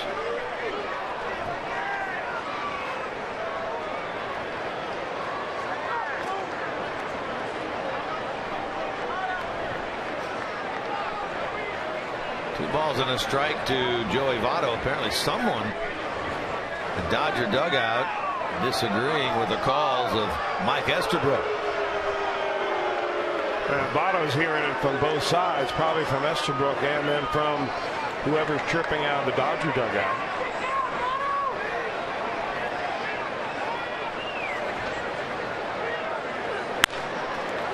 Toward the middle, that'll get through. 2 for 3 for Joey Votto against Zach Greinke today. They're going to throw behind Joey, and the ball gets away off the fencing in front of the Reds dugout. Bounces right to Grandal.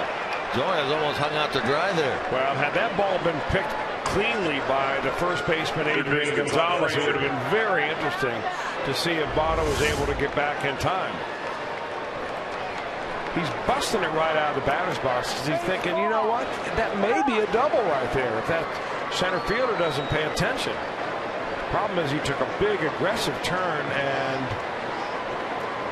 got out there maybe a little bit too far, but hey, no harm, no foul as the ball goes against the dugout screen.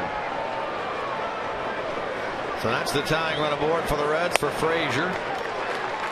By the way, the 42nd multi-hit game of the year for Votto. That's tops in the National League. Had one last night, had one Friday. So 3 of the 4 games in this series, he's had a multi-hit game. Frazier represents the go-ahead run.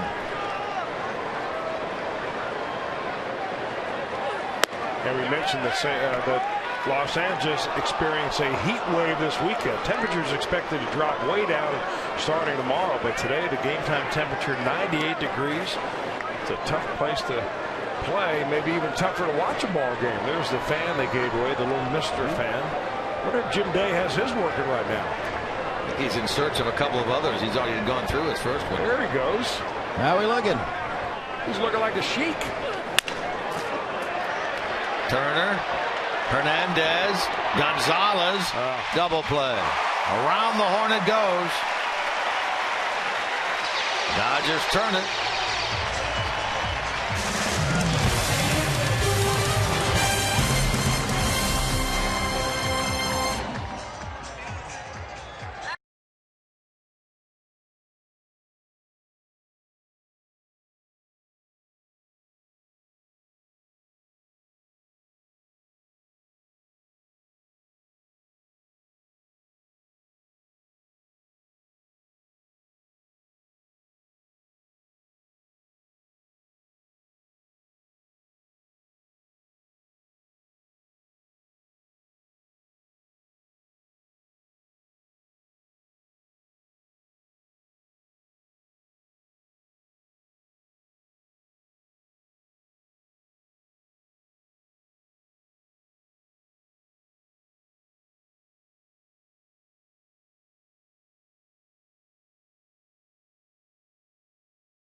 very hot Dodger Stadium in Los Angeles. And speaking of heat, Aroldis Chapman, as you know, brings the heat each and every appearance. In fact, he has the top 50 fastest thrown pitches this year, and he's so dominant in the StatCast category that they have a Chapman enabler in which you can basically filter it out. Because if you go to the fastest pitches in Major League Baseball this year, as Gonzalez flies out, they had to put in an enabler, meaning you can filter Chapman out. And when you filter him out, then you can get to all the other pitchers. That's how dominant he is at miles per hour on that fastball. But they had to put the Chapman enabler on that StatCast. Let's hope we get to see Chapman pitch in this game. That would mean hopefully the Reds are leading going into the 9th inning. And Jim, I really wish you'd have done that hit right there with that towel on your head. It's a good look by you. You got to do what you got to do. And the towel is going back on. How about the fan? How's that thing working? It's working well. We had to fill it back up. You run out of water quickly.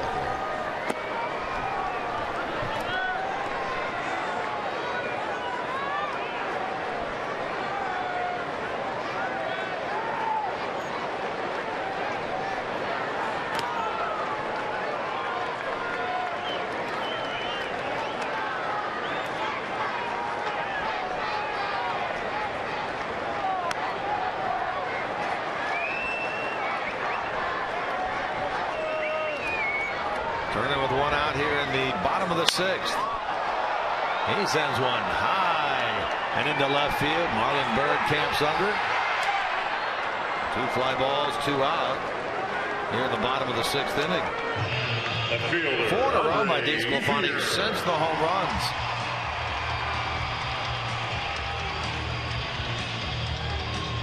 The batter now is Andre Ethier.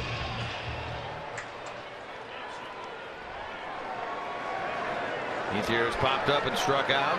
6 strikeouts in the game for DeSclafani.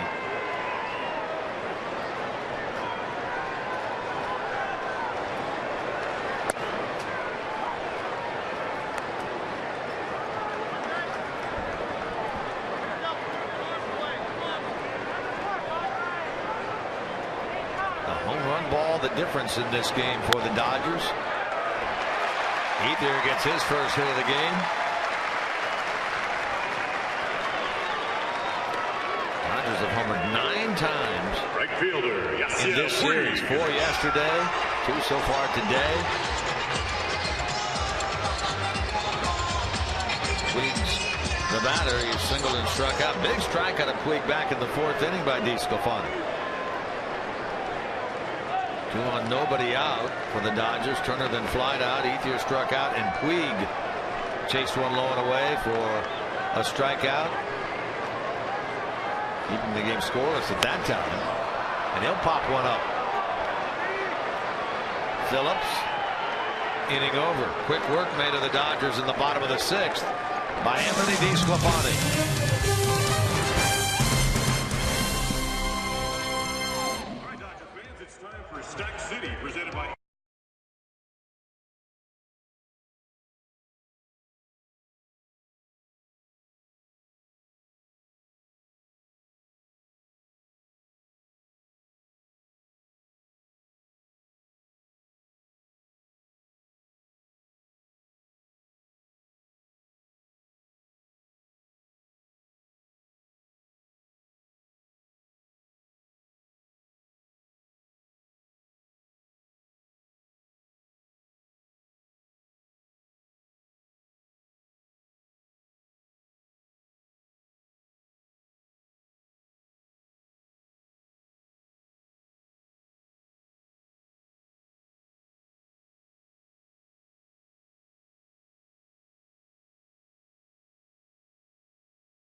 Today's Honda game summary, Anthony DeSclafani. He's been on top of his game today. First 4 innings, only 3 hits allowed, 4 strikeouts. And the back-to-back home runs in the bottom of the 5th. First, the 23rd of the year by Jock Peterson. And of all people, the pitcher, Zach Greinke, to center field. Billy runs out of room again. Second of the year for Greinke, 6th career home run. Back-to-back for the second time against the Reds this year. That offset the Reds run in the 5th. And the single by Bird, the double by Barnhart, and the sac fly by Hamilton. Our Honda game summary. 2-1 Dodgers. Into inning number 7. Reds now have action in their bullpen. Manny Parra is throwing. DeSclafani due up 4th here in the 7th. Bruce to lead it off. Reds down a run.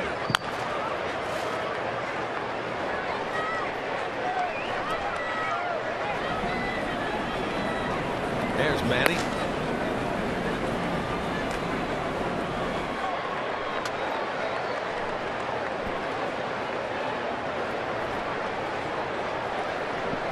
He just did 217 at the start of this game since the All-Star break. Did have a hit back in the 2nd. Called out on strikes to end the 4th.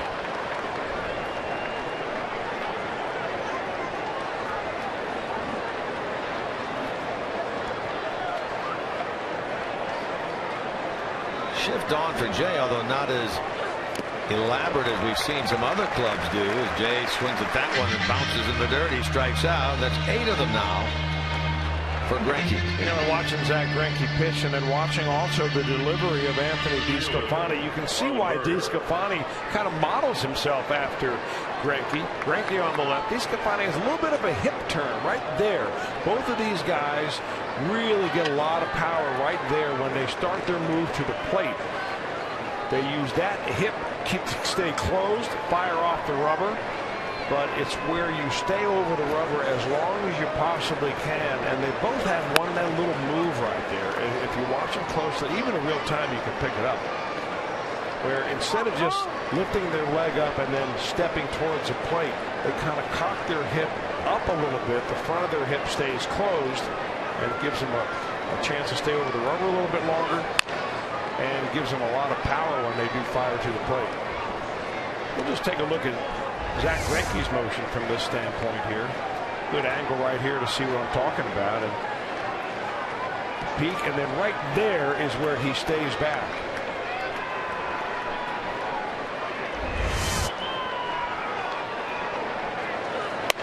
Well, they really are remarkable in their similarities. And the other part of it is it helps hide the baseball a little bit when you do that too. Because normally when your hip, the front of your hip goes up like that, your front arm with your glove goes up like Greinke's does. And he kind of flashes it up there about shoulder height. And that's the process of disguising and hiding the baseball a little bit.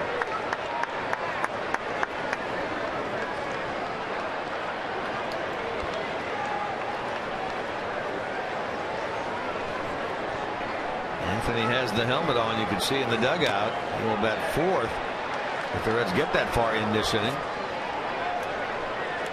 Yeah, that may be a big decoy because they do have some activity in the bullpen. Looks like Manny Parra warming up down the bullpen right now. I can't imagine if they get to his spot in the order that they'd allow him to hit the 7th inning. Bird cracks this ball out to left field. That is off the wall on a bounce.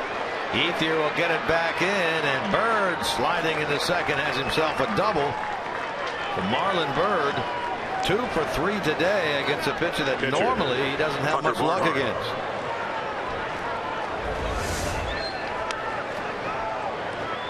Now a little bit of a hanger right there, but Bird is right there to hit it. And hit it hard did Marlon as he picks up back-to-back hits. One in the 5th, this one in the 7th. He has scored the only Reds run. Double barrel action now in the Dodger bullpen.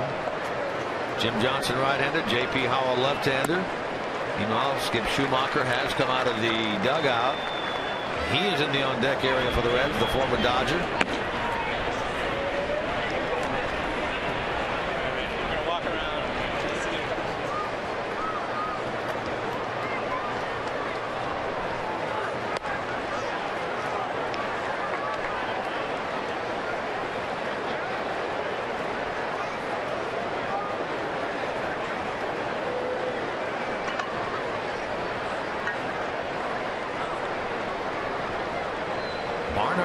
Double his last time into right. Puig dove for the ball, didn't catch it, didn't keep it in front, it rolled by him. Gives the Reds a real opportunity, which they capitalized on to a certain degree with a sac fly by Hamilton to take a 1-0 lead back in the 5th. Ricky has reached triple figures now in pitches. It's hot, humid Sunday afternoon at Dodger Stadium. Now he's fallen behind here, 3-1. Nothing through 4 in this game on either side. Reds are running the 5th. Dodgers 2 in the bottom of the 5th. We play in the top of the 7th now.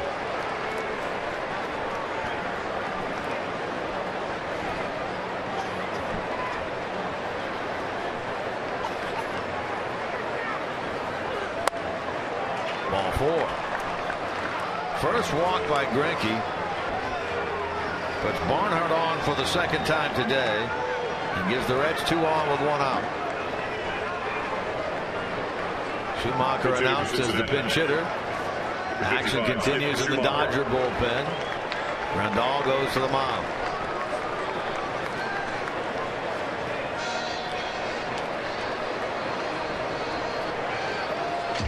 Sclafani finished 6 innings, 2 runs, 6 hits, couple of walks, 6 strikeouts, 86 pitches. That's a good effort by him today. Really great effort by Sclafani. Can't win the ball game, but he's certainly hoping the Reds can push a couple across right here. I guess he could win the ball game if the Reds are able to push a couple of runs across and take the lead.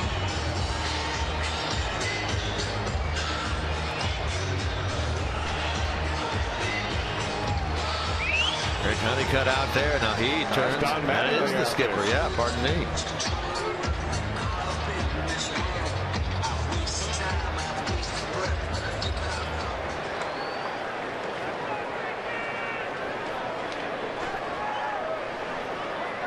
So Schumacher bats for DeSclafani. Manny Parr in the Reds bullpen.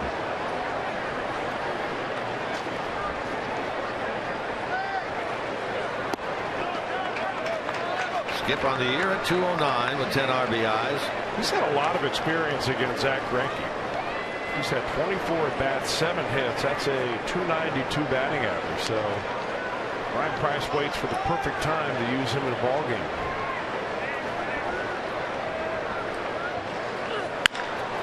Shoots this one solidly out to left field, but it's caught out there by Andre Ethier, who throws behind Bird at second base. Schumacher making a bid for his 16th pinch hit of the year. Hit the ball well, but caught by Ethier. So 2 out. Center fielder, That'll be Billy Hamilton. Sac fly won't get it done here. That's what he produced back in the 5th inning, produced the Reds' only run. Needs something better here with 2 on and 2 out.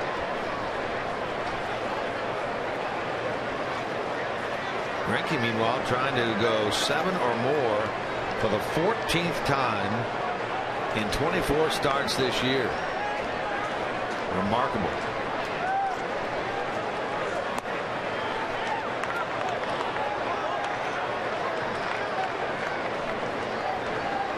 His spot due up 3rd in the bottom of this inning. And again, double barrel action going on out in the Dodger pen as well.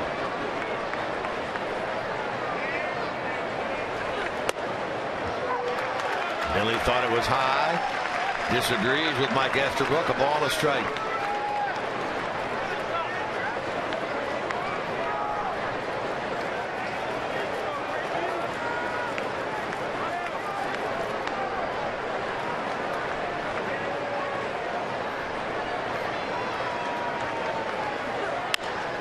Slapped to third, and Turner handles it. And the inning is over. Threatened by the Reds. They had 2 on with 1 out. Greinke gets through it. Stretch time here in L.A. 2-1 Dodgers.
As Mike and Molly. Mike and Molly bring you live reports from around the country for the latest from NFL training camps and get you ready for a full night of Major League Baseball action. Catch America's pregame every weekday at 5 p.m. Eastern on Fox Sports 1, streaming live on Fox Sports Go.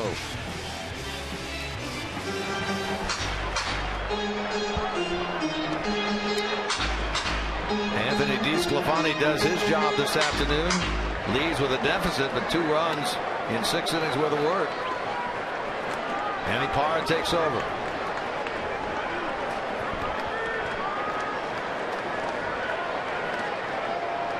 And he appeared in the game here on Thursday, game 1 of this series. Worked an uneventful 1-2-3-8 in that game.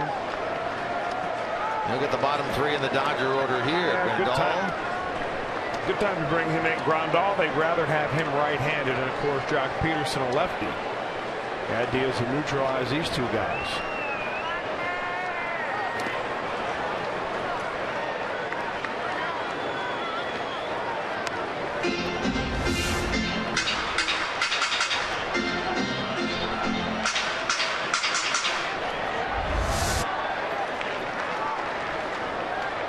Grandal has walked and flied out.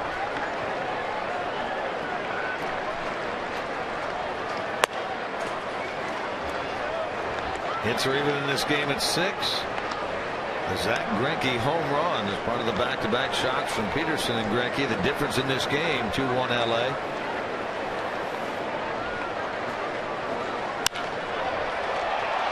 Off the glove of Suarez. It looked like he had it on a scorcher by Grandal. He is on to start the bottom of the 7th. Center fielder, Jock Peterson. Boy, you called it right. That is about as hard a hit a ball as we've seen all game, and we've seen 2 home runs.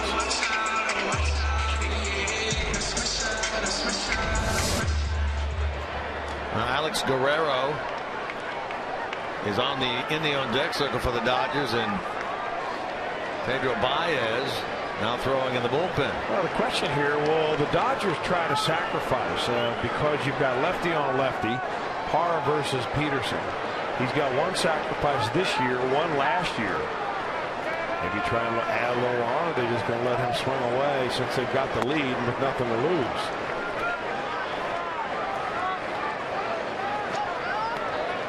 His lefty-lefty matchup, 213 against lefties, 219 against righties. Not much difference at all. Consistently low on the batting average end. Home runs, though, a big difference.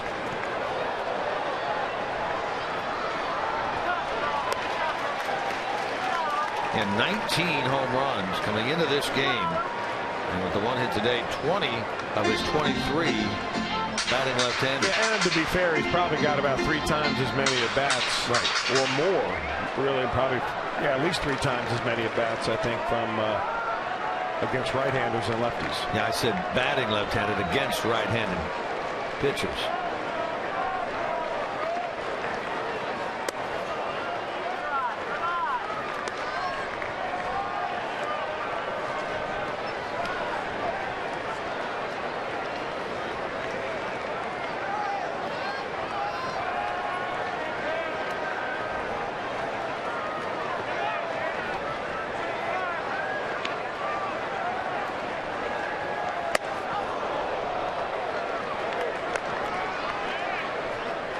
Two and two now to Peterson.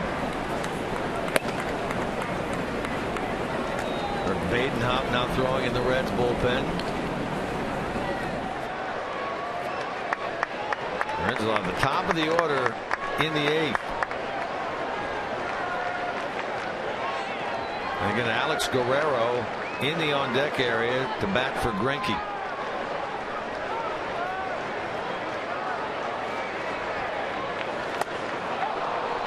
Down on strikes goes Peterson for the second time. So he sandwiched a home run in between 2 strikeouts today.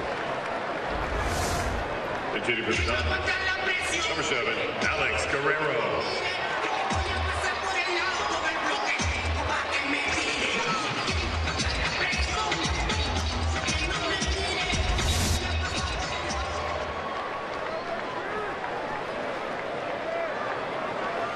Greinke out after 107 pitches, 7 innings of 1 run, 6 hit baseball. He goes 7 or more for the 14th time, and it's the 17th time this year he's allowed 1 or no runs in a start. 17 times in 24 starts. Remarkable. His ERA goes from 1.59 to 1.58.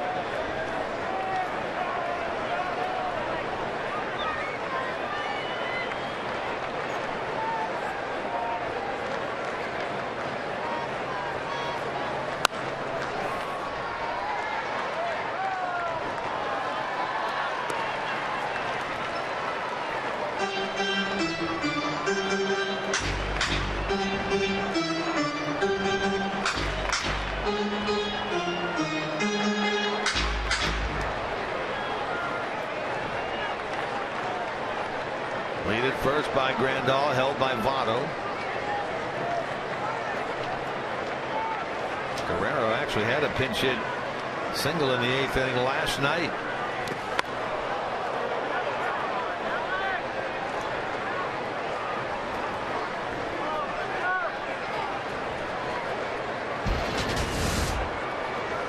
So now he's tied for the lowest ERA in Dodger history in a single season. Set way back in 1916. Ahead of the likes of Sandy Koufax and Clayton Kershaw.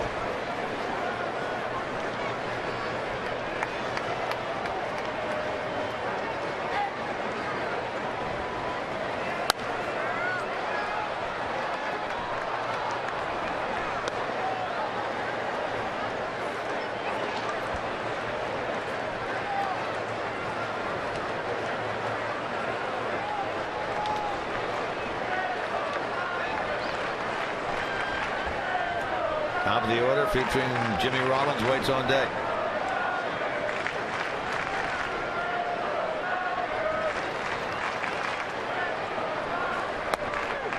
Got him. 2 strikeouts in the inning now for Manny Parra. Gets the pinch hitter Alex Guerrero, and now we'll deal with Rollins with a runner at first, 2 out. Well, with a 94-mile-an-hour fastball and a very sharp breaking ball, Manny Parra has the stuff to be able to get right-handers at as efficiently as left-handers.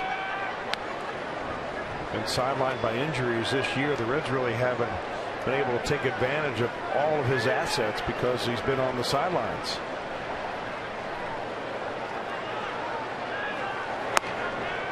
Turns Rollins around and gets him from the right side, the side that has been better certainly for him this year. He's hitting .321 right-handed, only .205 from the left side. 1 for 3 today.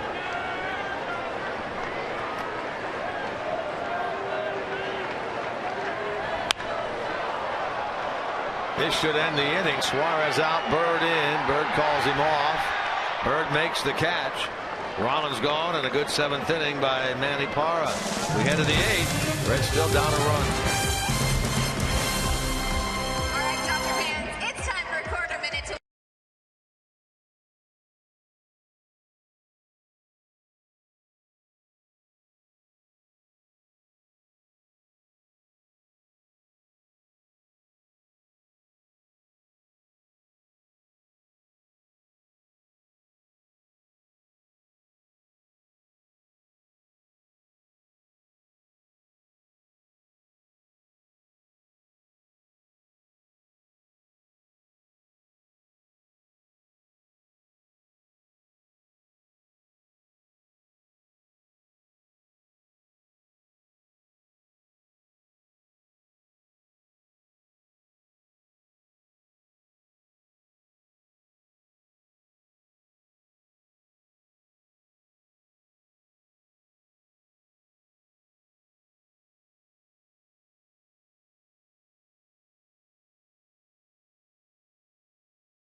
Another Jeff Pocoro sighting here today. They just come out of the woodwork when they know the Reds are in town, thinking Jeff was here. So we have another good friend of Jeff Pocoro that has passed along a message here today. That'll come up in the postgame. Phillips will lead it off against a new Dodger pitcher. This is Pedro Baez, takes over for Greinke.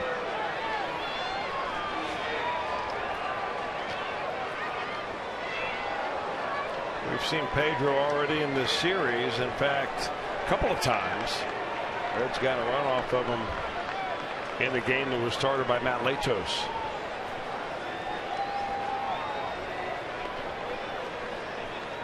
Well, let's see if they can have a little bit better luck here against Pedro Baez than they did against Zach Greinke. 1 run, 6 hits, 7 innings, a walk, 8 strikeouts, 107 pitches for Greinke, gunning for his 13th win.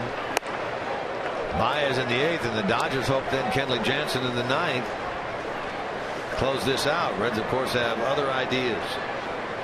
Phillips 0 for 3, trying to keep an 8-game hitting streak going.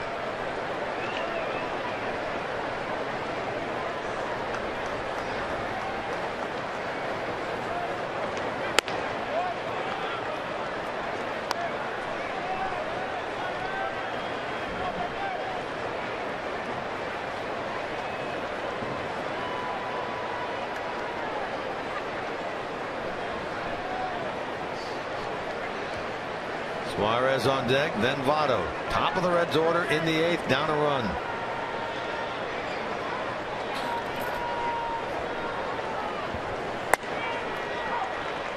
This is really where the game has changed quite a bit in the last 15 years with the use of middle relievers and setup men before you get to the closers. I mean, you pull Greinke out, who's throwing an absolute gem after 107 pitches. Now, he has thrown as many as 119 in the ball game. But normally, I mean, back in the day, and I don't want to sound like an old fogey, and I probably already am, but you wouldn't see a starting pitcher want to give the ball up.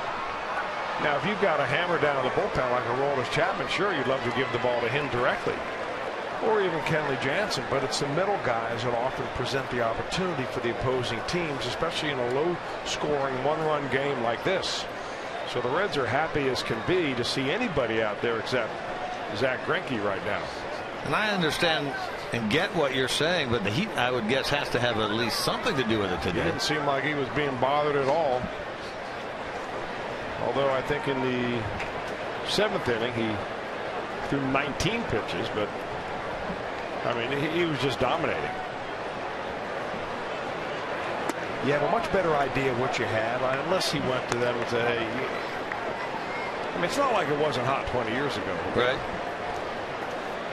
When guys were dialing up, 130 pitches on a more regular basis. I'm really just stating that this is an opportunity the Reds should take advantage of, not having Greinke on the mound.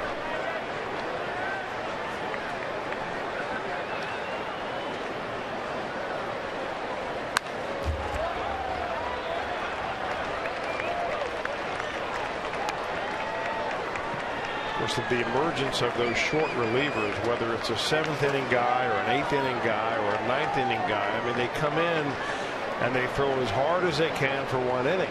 And Pedro Baez is a great example of that. I mean, he dials that fastball up in the high 90s.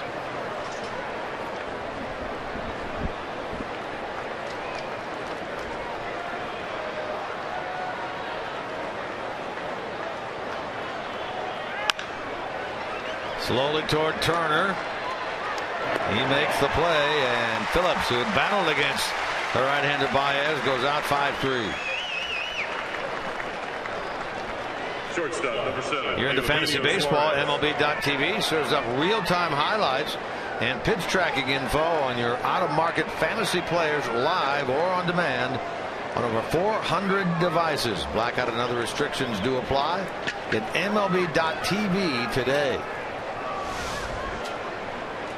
Brandon 0 for 4, may not get another at bat. That hitting streak at 8. Here's Suarez, who's 0 for 3.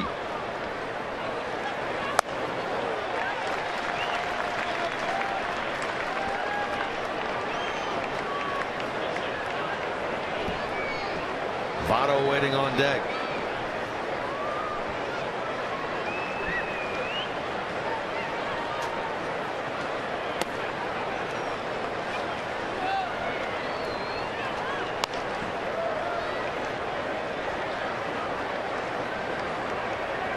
Baez worked in the game on Thursday and faced Eugenio Suarez. In fact, gave up that 3-run homer to him in the 6th inning on Thursday night.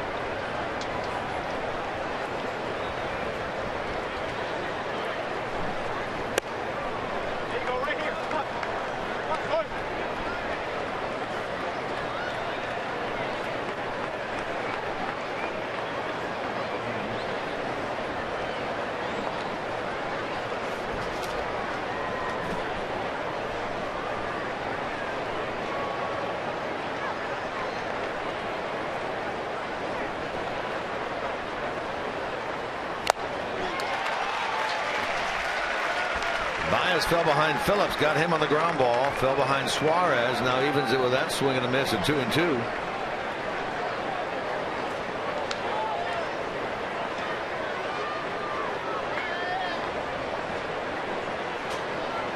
Trying to get on ahead of Votto. Frazier after him.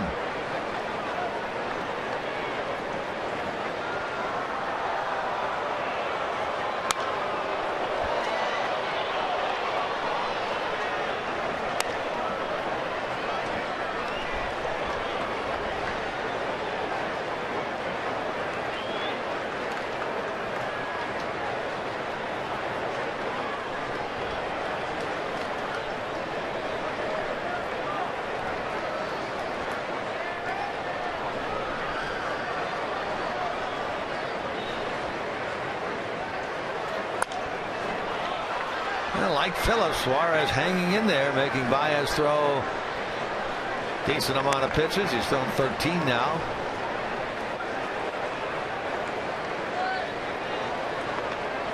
All the scoring in the 5th.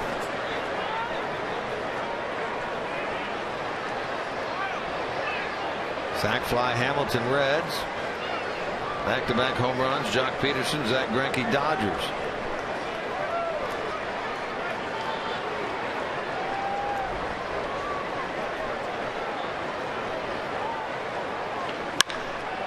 Shooting it to right. Puig makes the play.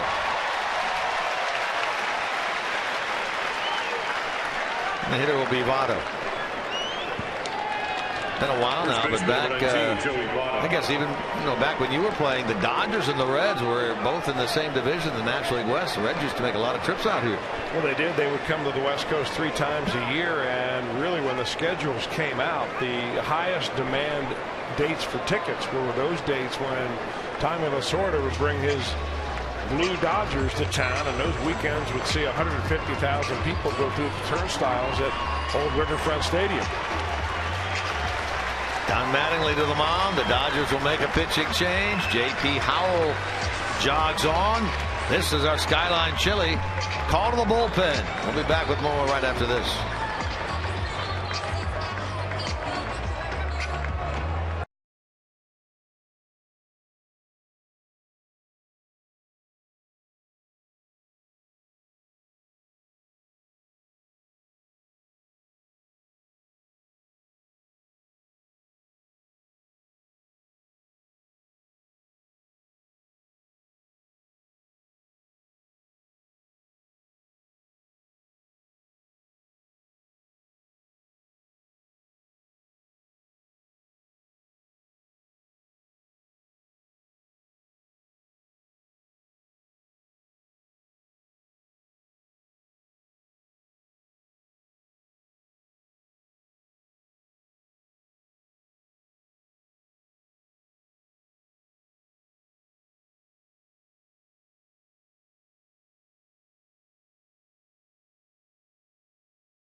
Angela, right in the middle of a couple of the best mascots in baseball right there. Mr. Redleg, Rosie Red. Remember to tweet your strongest fan photo to hashtag Ohio Data Strong Fan. Chance to be featured in an upcoming broadcast, and all brought to you by T-Mobile.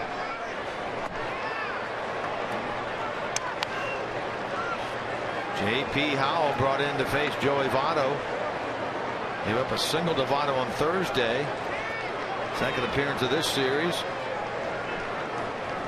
Having a very fine year. Yeah, he's one of those left-handed relievers that has more games appeared in than he has innings pitched. So he's really the left-handed specialist. Fastball about 87, but he throws a lot of curveballs. Up to about 35% of the time he'll drop that curveball on lefties. There it is.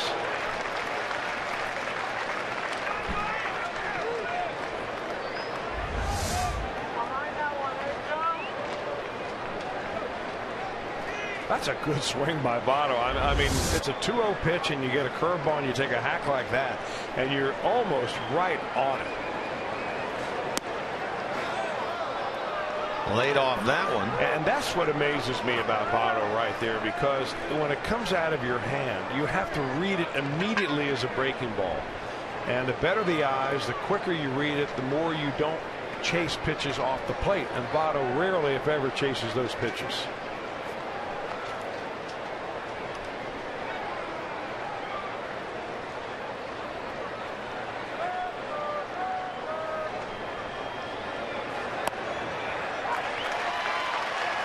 3 in a row there.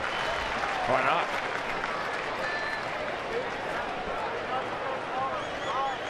Dodger relief tandem of Baez and Howell trying to put the Reds down in order here in the 8th.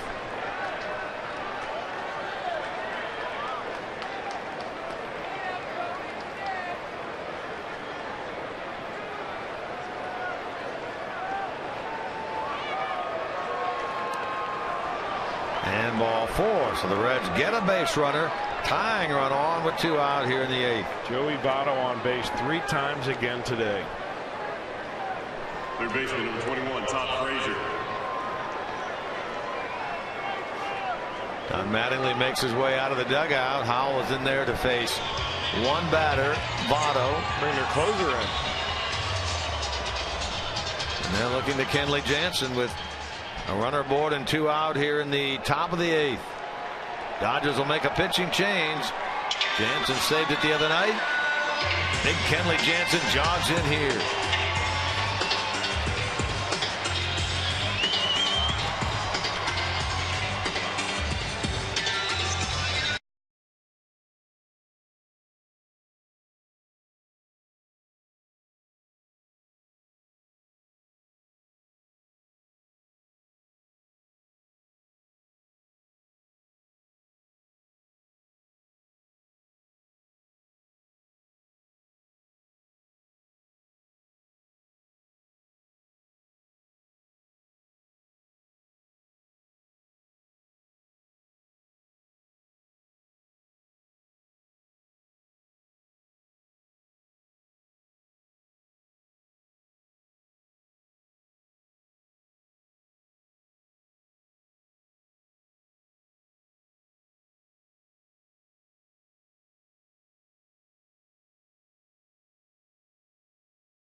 See this. We haven't seen it out of Aroldis Chapman this year, but we see it here out of Don Mattingly and the Dodgers. Jansen on, trying to get the final out of the 8th inning. 2-1 with a 259, his 34th appearance.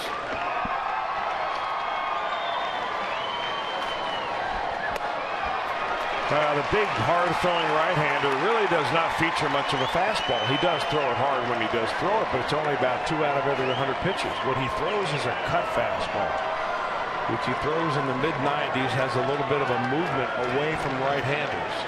Very difficult pitch to make your eyes believe what you're seeing.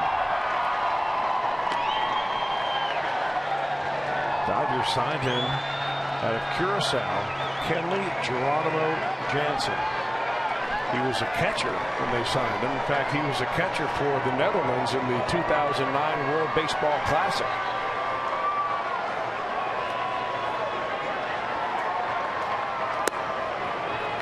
And he famously threw out Willie Taveras when the Netherlands upset Dominican Republic in that World Baseball Classic. A year after that, the Dodgers said, you know, we really like your arm. We're going to put you on the mound. And that was the start of his pitching career here with the Dodgers. And they hope to get him up, get him in here, sit him down, get him back out there in the 9th inning. Good hack right there by Frazier. Frazier faced Jansen on Friday night. Kenley got the best of him with a strikeout, and Todd is 0 for 5 with 3 Ks lifetime against Jansen. The movement on that cutter is very subtle. I mean, you can see it from the center field camera, but it doesn't compute when you're in the batter's box.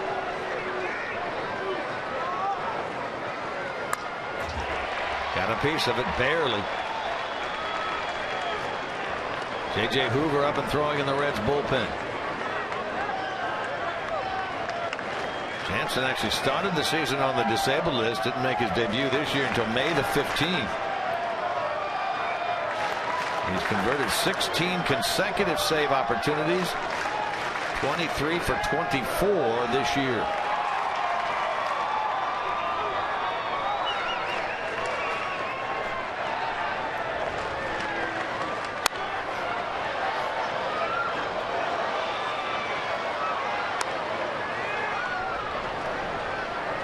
Two-out walk to Votto. That came against J.P. Howell, the only batter he faced.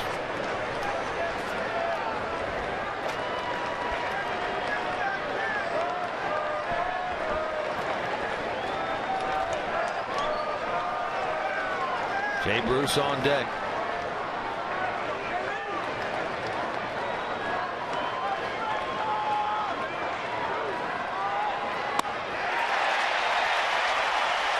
Down on strikes goes Frazier, so Jansen does the job in the 8th. He'll be asked to come back again in the 9th. Bottom of the 8th upcoming. 2-1 Dodgers.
That's with Reds Live pregame here on Fox Sports Ohio.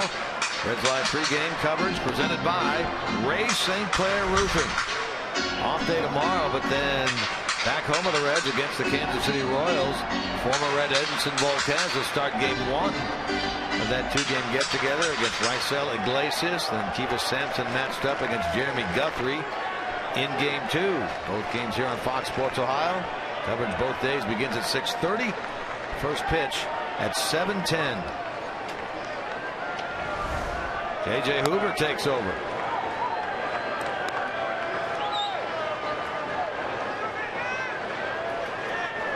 J.J. just celebrated his 28th birthday here on Thursday. Did not appear in the game that day.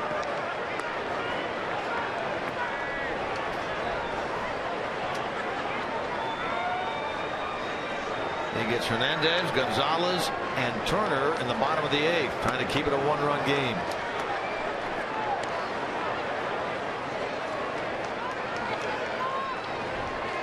First time in there in this series for Hoover.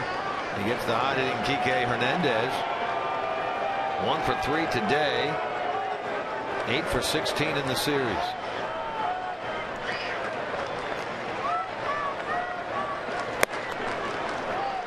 And he disposes of Hernandez for the first out.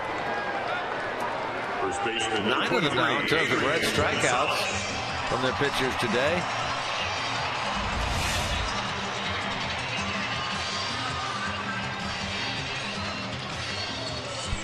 Here's Adrian Gonzalez.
Gonzalez today is flat out twice, had a walk sandwich in between. In the series, 4 out of 13, but half of those hits have been home runs. He had the big blow here on Friday, that 3-run homer that capped the 4-run 5th inning that put the Dodgers in front 5-1. That was against John Lamb. He strikes out here. And he had a home run last night in the 4th inning. That made it 8-3 Dodgers. Eli Hernandez goes down on strike, so 2 men out, nobody on. Justin Turner will step to the plate. Turner's 0 for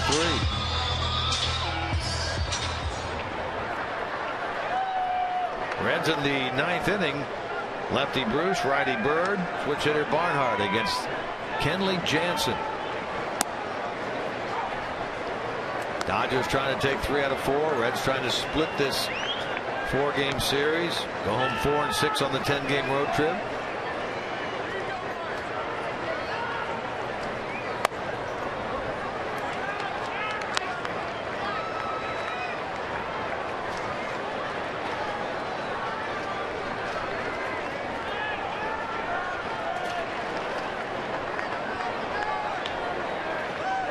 $47,388 here this afternoon. 47,388.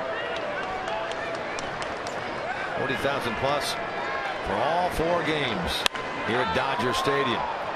Turner in the air to right. Bruce inning over. Nice work by J.J. Hoover.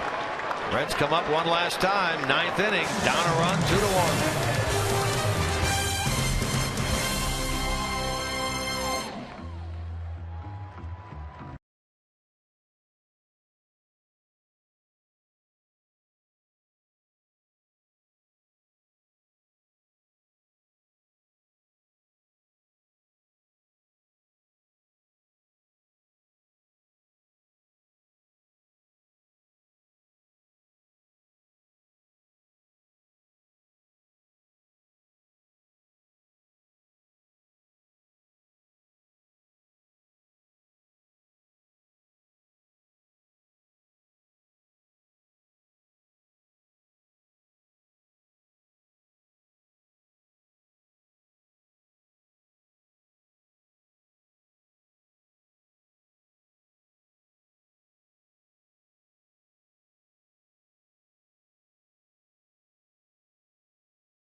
Second, the Reds will honor Hall of Famer Tony Perez. Make sure you get there early. Witness all the festivities, including the unveiling of the legendary first baseman's bronze statue outside the ballpark. There'll be a special on-field ceremony as well. Then the first 30,000 in attendance that day will receive a replica Tony Perez statue courtesy of La Rosa's. 513-381-REDS for tickets, or visit reds.com/tickets. Kenley Jansen back to the mound for the Dodgers, trying to put the finishing touches on this when he worked to one batter. Frazier in the 8th struck him out. This marks the first time this year that Jansen has been able, Jansen has been asked to go more than one inning. In fact, it's been just under a year since he's gone out there in more than one inning. He worked 1 1/3 on August the 14th last year in Atlanta, saving the game in a 6-4 Dodgers win. Has not gone more than one inning since that time. Trying to become the second all-time leader in saves in Dodger history.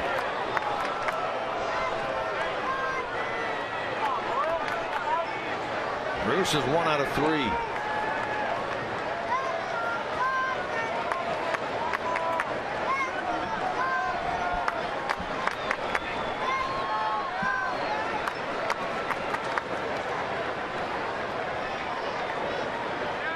These first two Reds very capable of the long ball to tie things up. Jansen has given up 5 home runs this year.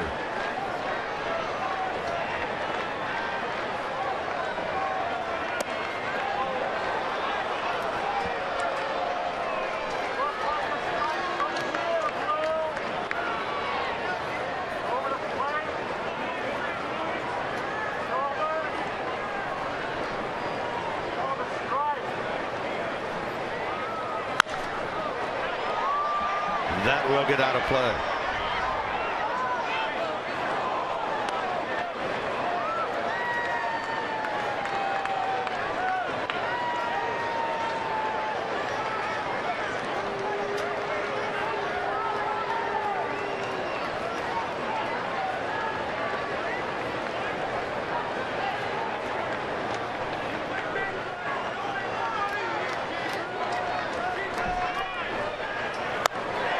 Got him on strikes. Now threw that cutter by him at 93 miles an hour. The one thing that Jansen does do is give up a fair amount of home runs, considering the number of innings that he has pitched. And a very important 1-run ball game. He gets that cutter by Jay Bruce. He has given up 5 in just a little over 31 innings this year.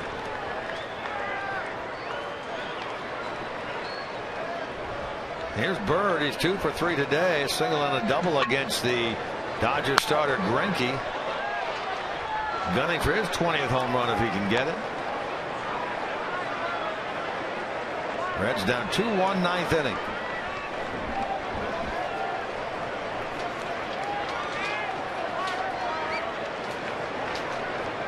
Lifetime Bird 1 for 7 against Jansen.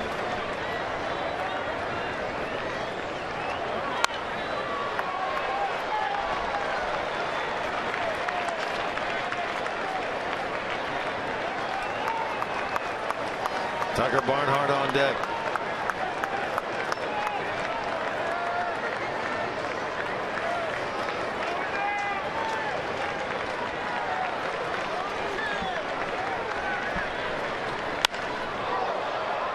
High to right field. Puig drifting on the track. He makes that side winding catch. And there are 2 out.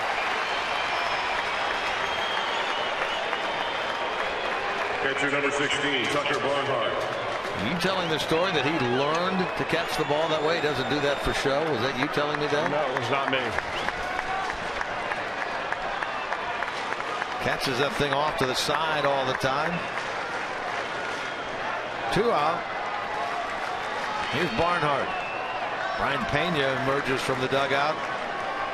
He would bat for Hoover if Barnhart can keep it going. Barnhart has never faced Jansen.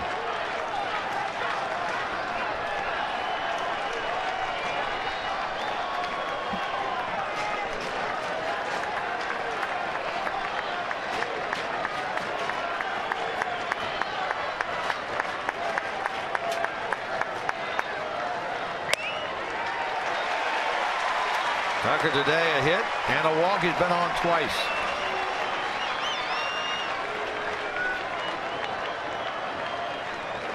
Reds had a 1-0 lead in the 5th on a sacrifice fly by Hamilton. Dodgers get the back-to-back home runs in the bottom of that inning, and it has stood until the 9th. 2 men out, nobody on.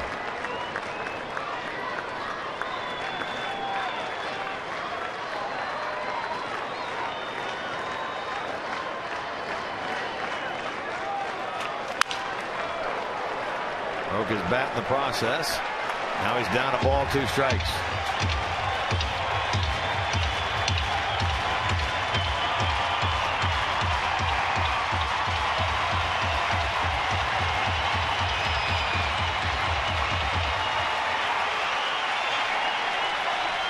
There's Pena, just in case.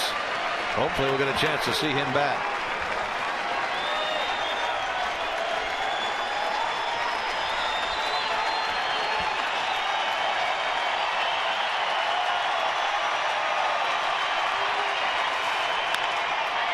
Slap towards short.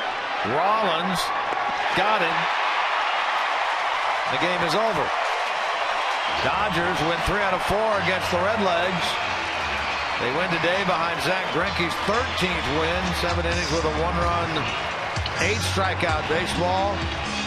Hang a loss on Anthony DeSclafani, who despite that threw very well here this afternoon. Dodgers triumphant by the final score of 2-1, taking 3 of 4 from Cincinnati. More to come when we come back after this.